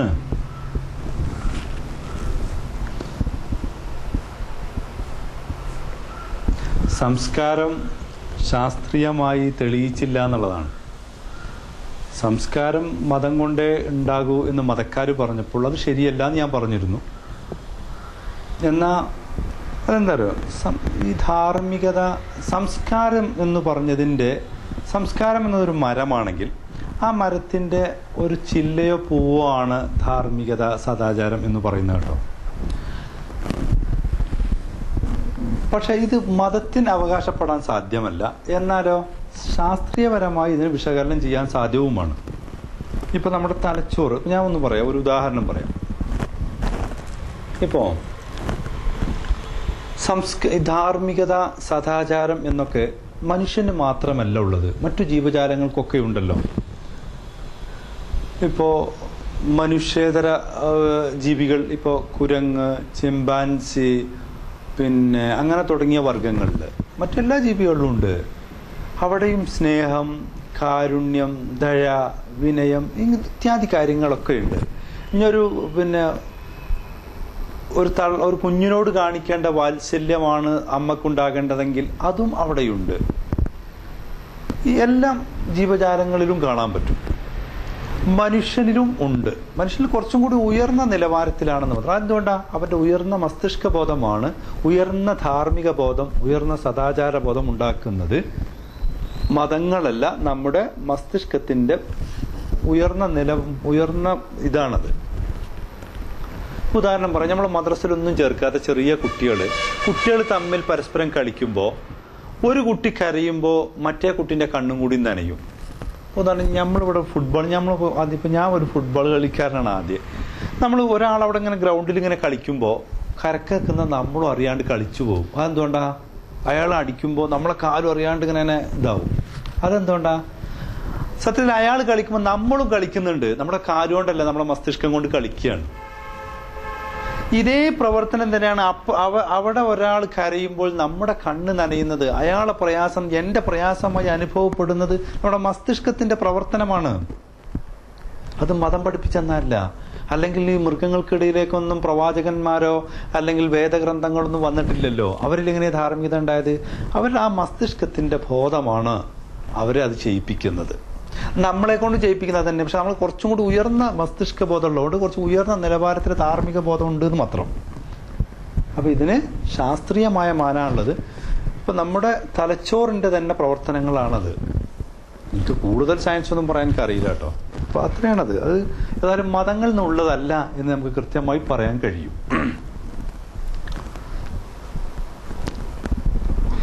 സ്ത്രീ സ്വാതന്ത്ര്യം ആവശ്യപ്പെടുന്ന രാജ്യങ്ങളിലൊക്കെ തന്തയില്ലാത്ത മക്കളെ പേറേണ്ടി വരുന്നു എന്നതാണത്രേ. ഇത് എപ്പോഴും കേൾക്കുന്ന ഒരു സ്വരമാണ്.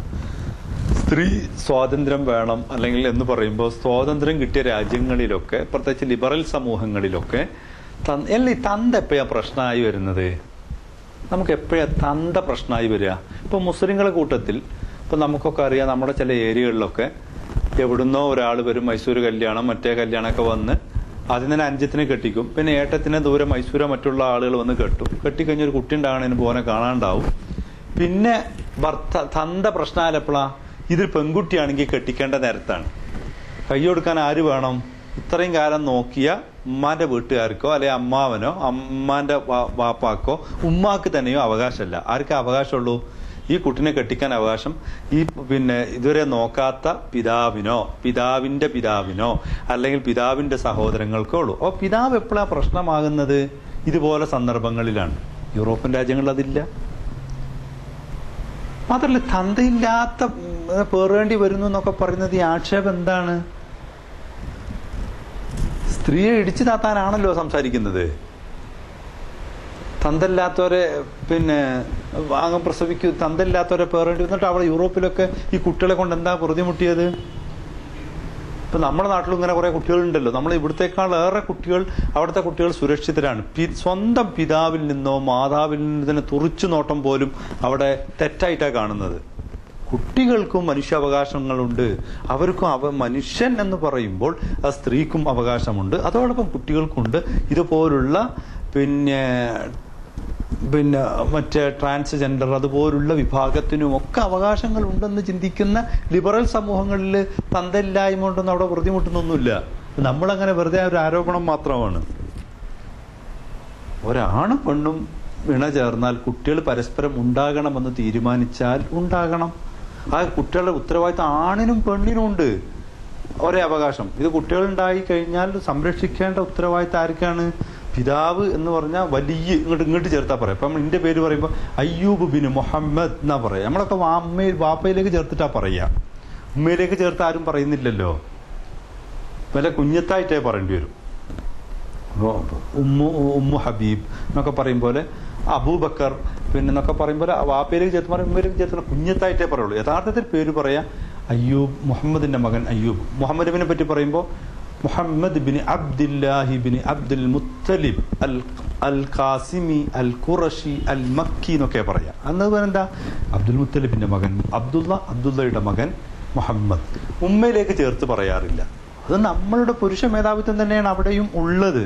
ഉമ്മയിലേക്ക് ചേർത്ത് പറയില്ല. ഉമ്മയിലേക്ക് ചേർത്ത് പറയല് നമ്മുടെ കോയമാരെ കൂട്ടത്തിലൊക്കെ പെണ്ണുങ്ങളെ വീട്ടിൽ കഴിയുന്ന ആൾക്കാരുണ്ടല്ലോ. ഇപ്പൊ ഉദാഹരണം പറഞ്ഞാല് നമ്മൾ MK മുനീർ എന്നാ പറയാ. MK മുനീറിന്റെ MK എന്ന് പറഞ്ഞ വീട്ടുകാർ അതുപോലെ അയാളെ ഉമ്മാന്റെ വീട്ടുപേരാണ്. ബാപ്പാന്റെ വീട്ടുപേര് അതല്ലല്ലോ.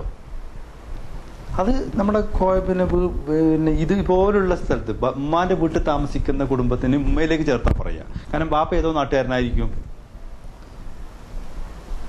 പക്ഷെ ഇസ്ലാമിക സംസ്കാരങ്ങളിൽ സ്ത്രീയെ കുറച്ചും കൂടി തെരഞ്ഞെടുപ്പോ അടിമപ്പെണ്ണിന്റെ കുട്ടീനെ ആരിലേക്കാ ചേർത്ത് പറയാ? അടിമയിലേക്ക് ചേർത്താ പറയാ. മുത്തുക കല്യാണം ഉണ്ടല്ലോ. ഈ മുത്തുക കല്യാണം എന്ന് പറഞ്ഞ ചടങ്ങ്, ഈ മുത്തുക കല്യാണം എന്ന് വെച്ചാൽ 2-3 മാസത്തിനും 3 മാസത്തിനൊക്കെ നടത്തുന്ന കല്യാണം. അതിൽ ജനിക്കുന്ന കുട്ടീനെ ഉമ്മയിലേക്ക് ചേർത്താ പറയാ ഉമ്മുൽ വലതാണ്, കുട്ടിന്റെ ഉമ്മ എന്നാ പറയാ. സത്യത്തിൽ അവിടെ ആണിലേക്ക് ചേർത്ത് പറയാറില്ല. അപ്പൊ എപ്പോഴും സ്ത്രീയെ കുറച്ചും കൂടി, സ്ത്രീ തന്നെ 10 മാസം ഗർഭം ചുമന്ന് ഇയാൾക്ക് വേണ്ടി പ്രയാസം സഹിച്ച് പ്രസവിച്ചാലോ കാലാകാലം ഇവരുടെ ആക്ഷേപവും കേൾക്കേണ്ടി വരുന്നവളാകുകയാണ്. സ്ത്രീയെ സ്വാതന്ത്ര്യമില്ലാത്ത സ്ത്രീയെ കൂടി അടിച്ചമർത്താനാണ് ആ തന്തല്ലായ്മ എന്ന് പറഞ്ഞ ഡയലോഗ് വരുന്നത്. 2, ചടങ്ങ് കല്യാണത്തിൽ ഇസ്ലാം അനുവദിച്ചതാണെങ്കിൽ എത്രത്തോളം? ചടങ്ങ് കല്യാണം എന്ന് പറഞ്ഞാൽ മനസ്സിലാക്കണം. ആർക്ക് ചടങ്ങ് കല്യാണം എന്ന് പറഞ്ഞാൽ വെച്ചാൽ ഒരു പെണ്ണിനെ ഒരാൾ 3 മൊഴിയും ചൊല്ലി, നിന്നെ ഞാൻ 3 മൊഴിയും ചൊല്ലി എന്നും പറഞ്ഞയച്ചാൽ പിന്നീട് എനിക്ക് ആ പെണ്ണിനെ തന്നെ കിട്ടണമെങ്കിൽ മറ്റൊരാൾ വിവാഹം കഴിക്കണം എന്നിട്ട് അവർ സ്വമേധയാ ഒഴിവാക്കിയിട്ട് എനിക്ക് കെട്ടാം. ഇതിന് ആ നടക്കുന്ന ക്രിയക്കാണ് ചടങ്ങ് കല്യാണം എന്ന് പറയാം. അത് ഖുർആൻ സമ്മതിച്ചതാണ് കേട്ടോ. സൂറത്തുൽ ബഖറ 229 പോയിട്ട് നിങ്ങൾ നോക്കോണ്ടി. ഹത്താ തൻകിഹ സൗജൻ ഗൈറഹു എന്നവിടെ ഉണ്ട്. അതന്നെ അവിടെ ഉള്ള ഒരു പ്രശ്നം എന്താണെന്ന് അറിയാം. ആ കാലത്ത്, ഇപ്പൊ ഖുർആൻ ഇറങ്ങിയ കാലത്ത് പെണ്ണിന് ഒരാണിനെ തിരഞ്ഞെടുക്കാൻ കഴിയില്ല. പെണ്ണിന് ഇന്ന് സ്ത്രീ പൊതുരംഗത്തുണ്ട് കേട്ടോ. ഇന്ന് നമ്മൾ സ്ത്രീ എന്ന് പറയുന്നത് പ്രത്യുൽപാദന രംഗത്ത് മാത്രമല്ല, ഉൽപാദന രംഗത്തുണ്ട്, ബിസിനസ് രംഗത്തുണ്ട്, വാണിജ്യ രംഗത്തുണ്ട്, എല്ലാ രംഗത്തും സ്ത്രീ ഉണ്ട്. പക്ഷെ ആ കാലത്ത് സ്ത്രീ പ്രത്യുൽപാദന രംഗത്ത് മാത്രമാണ്. ഉൽപാദന രംഗത്തല്ല കേട്ടോ. പ്രത്യുൽപാദന, പ്രസവത്തിന് വേണ്ടി മാത്രമുള്ളതാണ്. വീട്ടിൻ്റെ ഉള്ളിൽ കഴിഞ്ഞുകൂടേണ്ട സ്ത്രീ മാത്രമാണ്. പൊതുരംഗത്തോൾക്ക് ഇടമില്ല. ആ കാലത്ത് സ്ത്രീയോട് അള്ള പറഞ്ഞത് എന്താ അറിയോ? ഒരു പെണ്ണിനെ ഞാൻ 3 മൊഴിയും ചൊല്ലി, ഞാൻ എൻ്റെ ഭാര്യ 3 മൊഴിയും ചൊല്ലിയാൽ ഓൾക്ക് വേറൊരാളെ കിട്ടണ്ടേ? അത് ആരാ ഉണ്ടാക്കണ്ട്? ഓള് തന്നെ ഉണ്ടാക്കണം എന്നാ പറഞ്ഞത്. ഓളന്ന് വീട്ടിൻ്റെ ഉള്ളിലിരിക്കുന്ന ആ പെണ്ണിനോടാണ് അനക്ക് വേണമെങ്കിൽ ഒരു മാപ്പിളിനെ ഉണ്ടാക്കിക്കോ, എന്നിട്ട് ഒഴിവായ ശേഷം ഞാൻ കെട്ടാമെന്നാണ്. ഖുർആന്റെ പദപ്രയോഗം നോക്കൂ. ഹത്താ തൻകിഹ സൗജൻ ഗൈറഹു എന്നുള്ളത് അതാണ് പ്രയോഗം. നേരെ മറിച്ചിട്ട് ഒരു ആണ് തന്നെയാണ് പെണ്ണിനെ ഉണ്ടാക്കണമെങ്കിൽ എന്താ പറയാ? ഹത്താ യൻകിഹ സൗജുൻ ഗൈറഹു എന്നല്ല പറയേണ്ടിയിരുന്നത്. ആ പെണ്ണിനെ സ്നേഹിക്കുമെങ്കിൽ പറയേണ്ടിരുന്നത് അങ്ങനെയാണ്. ഹത്താ യൻകിഹ സൗജുൻ ഗൈറഹു എന്നല്ലേ പറയണ്ട്. ആ പെണ്ണിനെ ഒന്നും കൂടി ഇടങ്ങാറാക്കാൻ വേണ്ടി നീ തന്നെ മാപ്പിളിനെ ഉണ്ടാക്കണം എന്നാ പറഞ്ഞത്. ചടങ്ങ് കല്യാണം ഇസ്ലാമിൽ ഒരു വലിയ വിഷമമാണ്. 3 പെണ്ണിനെ മൊഴി ചൊല്ലിയാൽ ആ പെണ്ണിനെ, അതിന് ഇസ്ലാമിൻ്റെ ഒരു യുക്തി എന്താണെന്നറിയോ? ഈ നമ്മളെ പെണ്ണ് ഒരു പിന്നെ വേറൊരാൾ ഉപയോഗിക്കാത്ത ഒരു ശുദ്ധവതിയായിരിക്കണം, മഹ്സനാത്തായിരിക്കണം. അതിന് നീ അങ്ങനെ 3 മൊഴിയും ചൊല്ലിക്കണമെങ്കിൽ ആ പെണ്ണിനെ വേറൊരാളത്തും കൂടി കടന്നിട്ട് എനിക്ക് കിട്ടട്ടെ എന്നാണ്. ഇപ്പൊ സ്ത്രീയുടെ ആ പവിത്രത കുറച്ച് കുറക്കാൻ വേണ്ടിയിട്ടാണ് ആ നിയമം ഉണ്ടാക്കിയത്. അതും അവിടെയും തന്നെ സ്ത്രീ വിരോധമാണ് ഉള്ളത്. പക്ഷെ അത് പറഞ്ഞ വാക്കല്ല എങ്ങനെയാണെന്ന് മാത്രം. പിന്നെ സി രവിചന്ദ്രൻ തൻ്റെ ഒരു പ്രഭാഷണങ്ങളിൽ പെൺകുട്ടികളുടെ മക്കൾക്ക് ഇസ്ലാമിൽ അവകാശമില്ല എന്ന് പറയുന്നു. ഇതിന്റെ യാഥാർത്ഥ്യം എന്ത് എന്നാണ്. സി രവിചന്ദ്രൻ അങ്ങനെ പറഞ്ഞതായിട്ട് എനിക്ക് ഓർമ്മകളിലില്ല. എങ്കിൽ പോലും ഇസ്ലാമിൽ പൗത്രന് സ്വത്ത് കൊടുക്കേണ്ടതില്ല. പൗത്രൻ എന്ന് പറഞ്ഞാൽ പേരക്കുട്ടിയൊക്കെ സ്വത്ത് കൊടുക്കേണ്ടതില്ല. യത്തീം എന്ന് പറഞ്ഞ സിനിമ കണ്ടോക്കൊണ്ടി. യത്തീം എന്ന് പറഞ്ഞ സിനിമയുണ്ട്. അത് കണ്ടാൽ അറിയാം. അത് ഈ കഥ വിവരിക്കുന്ന സിനിമയാണ്. പൗത്രന് സ്വത്ത് നിഷേധത്തെ കുറിച്ച് പറയുന്ന സിനിമയാണ്. പൗത്രന് സ്വത്ത് ഇപ്പം എനിക്ക് 2 ആൺകുട്ടികളാണുള്ളത്. പക്ഷെ ഞാൻ ജീവിച്ചിരിക്കുക എൻ്റെ മൂത്ത മകൻ മരിച്ചു എങ്കിൽ കുറേ കാലം കഴിഞ്ഞിട്ട് ഞാനും മരിച്ചു. ഞാൻ മരിച്ചാൽ എൻ്റെ സ്വത്ത് എൻ്റെ മൂത്ത മകൻ്റെ മക്കളുണ്ടല്ലോ. പക്ഷെ ഞാൻ ജീവിച്ചിരിക്കുമ്പോഴാണല്ലോ അവൻ മരിച്ചു. അതുകൊണ്ട് അവൻ ആ കുട്ടിയെ കിട്ടൂല. 2ാമത്തെ മക്കൾക്ക് സ്വത്ത് കിട്ടുള്ളൂ. 2ാമത്തെ മോനെ സ്വത്ത് കിട്ടുള്ളൂ. ഇതാണ് ഈ സ്വത്ത് നിഷേധം. ഇങ്ങനെ തന്നെയാണ്. ഇതാണ് ആ യത്തീം പറഞ്ഞ സിനിമയിലുള്ളത്. പക്ഷെ ചില സന്ദർഭങ്ങളിൽ പൗത്രന് സ്വത്ത് കിട്ടും. ചില സന്ദർഭങ്ങളിൽ ശരിക്കും ശ്രദ്ധിക്കണേ, പൗത്രന് സ്വത്ത് നിഷേധമാണുള്ളത്. ആരും അവകാശമില്ല. ഒരു മകന്റെ കുട്ടിയും ഒരു മകളുടെ കുട്ടിയുമാണുള്ളത്. തീരെ ഒരു വാപ്പാക്ക് 2 ആമക്കളുള്ളത്. ഒരു മൂത്ത മോനാ മരിച്ചതെങ്കിൽ ആ മകന്റെ മക്കൾ കിട്ടൂല, 2ാമത്തെ മോന് കിട്ടും. ഇവിടെ അവകാശികൾ ഒരാൾ മരിച്ചു, ആരും അവകാശികളില്ല. പിന്നെ ഉള്ള അവകാശികൾ അതാരാ? ഒന്ന് മകളെ കുട്ടിയാണുള്ളത്, പിന്നെ ഒരു മകന്റെ കുട്ടിയാണുള്ളത്. എങ്കിൽ മകളെ കുട്ടിയൊക്കെ സ്വത്ത് കിട്ടൂല. പിന്നെ ആരെ കുട്ടിക്ക് കിട്ടുക? മകന്റെ കുട്ടിയൊക്കെ കിട്ടുള്ളൂ. 2ഉം പേരക്കുട്ടികൾ തന്നെ. ഒന്ന് മകളെ കുട്ടി, ഒന്ന് മകന്റെ കുട്ടി. അതെന്താ അങ്ങനെ കാരണം? ഇസ്ലാമിൽ നമ്മുടെ കുടുംബം തീരുമാനിക്കുന്നത് ആൺമക്കൾ വഴിയാണ്. പിന്നെ ബനൂന ബനു അബ്നാഇന വബനാതുന്ന വബനൂഹുന്ന അബ്നാഉർ റിജാലിൽ അബാഇദി എന്നൊരു അറബി കവിത ഉണ്ട്. നമ്മുടെ ആൺമക്കളുടെ മക്കൾ മാത്രമേ നമ്മുടെ മക്കള് നമ്മുടെ കുടുംബത്തിൽപ്പെടൂ, രക്തബന്ധത്തിൽപ്പെടൂ. നമ്മുടെ പെൺമക്കളൊന്നും പെൺമക്കളുടെ മക്കൾ നമ്മളെ കുടുംബത്തിൽപ്പെടില്ല. കാരണം അത് വേറെ തറവാട്ടിൽ നിന്ന് വന്ന ചങ്ങായി ആണല്ലോ കെട്ടിയത്. അതുകൊണ്ട് തന്നെ ആ മക്കൾ നമ്മളിൽപ്പെട്ടതല്ല എന്നാണ്. അപ്പോൾ ഇസ്ലാമില് ഒരു സ്ത്രീ, അനന്തരാവകാശത്തെ ഞാൻ പോകുന്നില്ല, ഒരു സ്ത്രീ വിവേചനം ധാരാളമുള്ള ഒരു മതം തന്നെയാണ് അത്. സ്ത്രീക്കും പുരുഷനും വിദ്യ അഭ്യസിക്കുവാൻ തുല്യ അവകാശമാണ് മുഹമ്മദ് നബി പഠിപ്പിച്ചത്. അത് ശരിയല്ല എന്ന് എനിക്ക് തോന്നുന്നു. ത്വലബുൽ ഇൽമി ഫരീളത്തുൻ അലാ കുല്ലി മുസ്ലിമിൻ വ മുസ്ലിമ. എല്ലാ സ്ത്രീ പുരുഷന്മാർക്കും വിദ്യ അഭ്യസിക്കേണ്ടതാണ് എന്നുണ്ട്. അത് ഫരീളയാണ്, ഫരീളത്തുൻ നിർബന്ധമാണെന്ന് പറഞ്ഞിട്ടുണ്ട്. ആ ഹദീസ് ശരിയാ, സഹിഹാണ് എന്ന് വെക്കുക. അത് ഏത് ഇൽമാണ്? ആണും പെണ്ണും വിദ്യ അഭ്യസിക്കൽ നിർബന്ധമാണെന്ന് പറഞ്ഞ ഇൽമേതാ? അത് ശർഈയായ ഇൽമാണ്. ഇന്നമാ യഖ്ശല്ലാഹു മിൻ ഇബാദിഹിൽ ഉലമ എന്ന് ഖുർആൻ പറയുന്നുണ്ട്.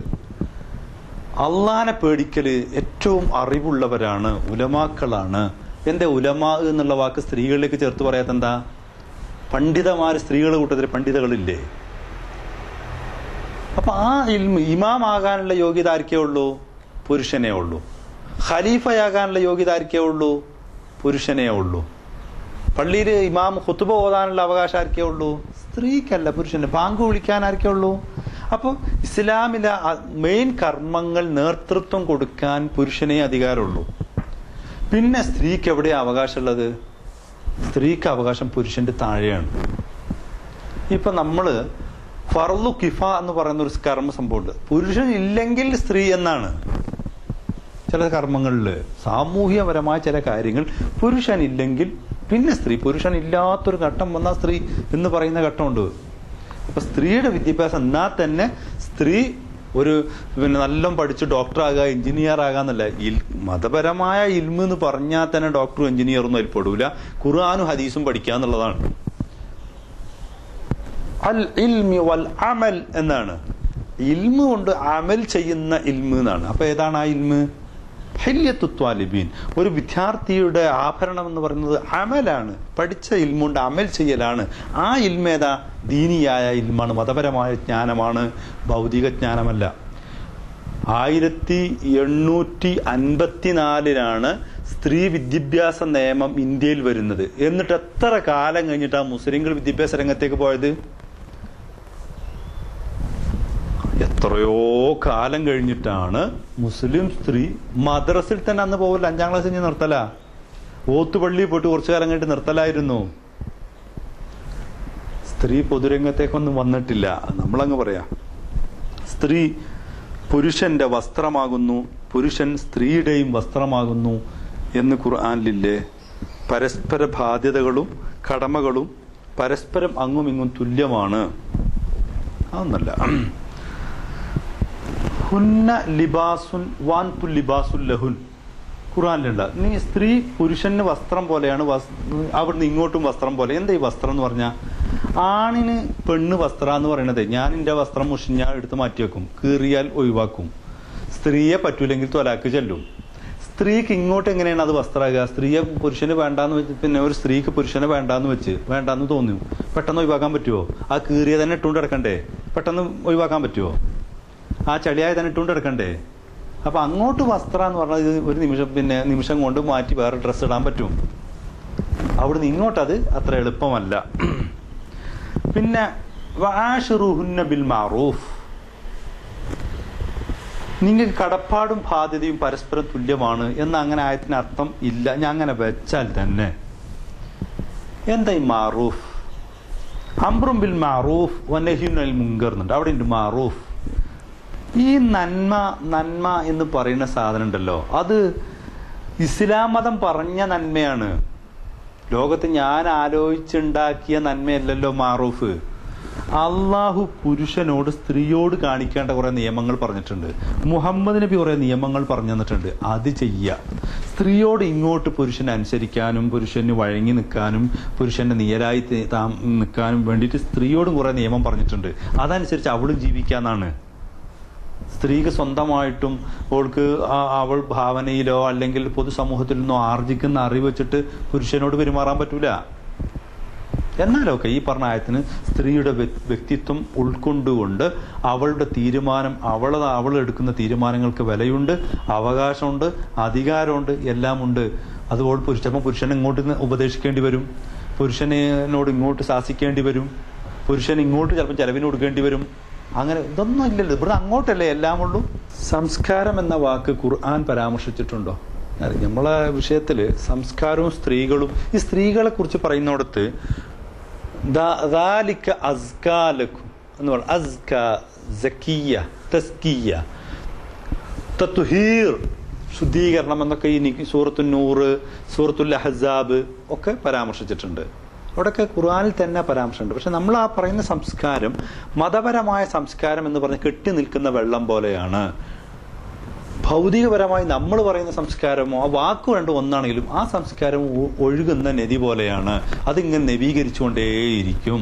ഇന്നത്തെ നിലപാടല്ല നാളത്തെ നിലപാട്, ഇന്നത്തെ അറിവല്ല നാളത്തേത്, ഇന്നത്തെ രീതിയല്ല നാളത്തേത്. അതങ്ങനെ മറിഞ്ഞുകൊണ്ടുവരും. ഇതാണ് സംസ്കാരം, ഇങ്ങനെ നവീകരിക്കപ്പെടും. അതുകൊണ്ടാണ് സംസ്കാരം എന്ന് പറഞ്ഞാൽ ശുദ്ധീകരിക്കുക എന്നർത്ഥം കൂടി വരുന്നത്. അത് മതത്തിനില്ല. മതം കെട്ടി നിൽക്കുന്ന വെള്ളം പോലെയാണ്. ഖുർആനിൽ ഒരു അധ്യായം തന്നെയുണ്ട് അന്നിസ, സ്ത്രീ എന്ന രീതിയിൽ. സൂറത്തുൻ നിസാ എന്നുള്ള സംഗതി ഉണ്ട്. പക്ഷെ അതിൽ സ്ത്രീകളെ പറ്റി പറഞ്ഞ എത്ര ആയത്തുണ്ട്. അതിൽ തന്നെ അതിലുള്ള ചില വചനങ്ങൾ സ്ത്രീകൾക്കെതിരെ നിൽക്കുന്ന, സ്ത്രീകൾക്ക് അവകാശങ്ങൾ നിഷേധിക്കുന്ന വചനങ്ങൾ കുറെ അതിനകത്തുണ്ട്. കൂടുതൽ സൂറത്തു അഹ്സാബിലുണ്ട്, സൂറത്തു നൂറിലുണ്ട്. സ്ത്രീകളെ പറ്റി പറയുന്ന എല്ലാ ആയത്തും, സ്ത്രീകളെ ബന്ധപ്പെടുന്ന ആയത്തൊക്കെ അതിൽ പറയണ്ടേ? അതിലില്ലല്ലോ. സൂറത്തു തഹരീമിൽ പറയുന്നുണ്ട്. ത്വലാഖ്, വിവാഹമോചനം എന്ന് പറഞ്ഞ വേറൊരു അധ്യായം ഉണ്ടല്ലോ. എന്നാ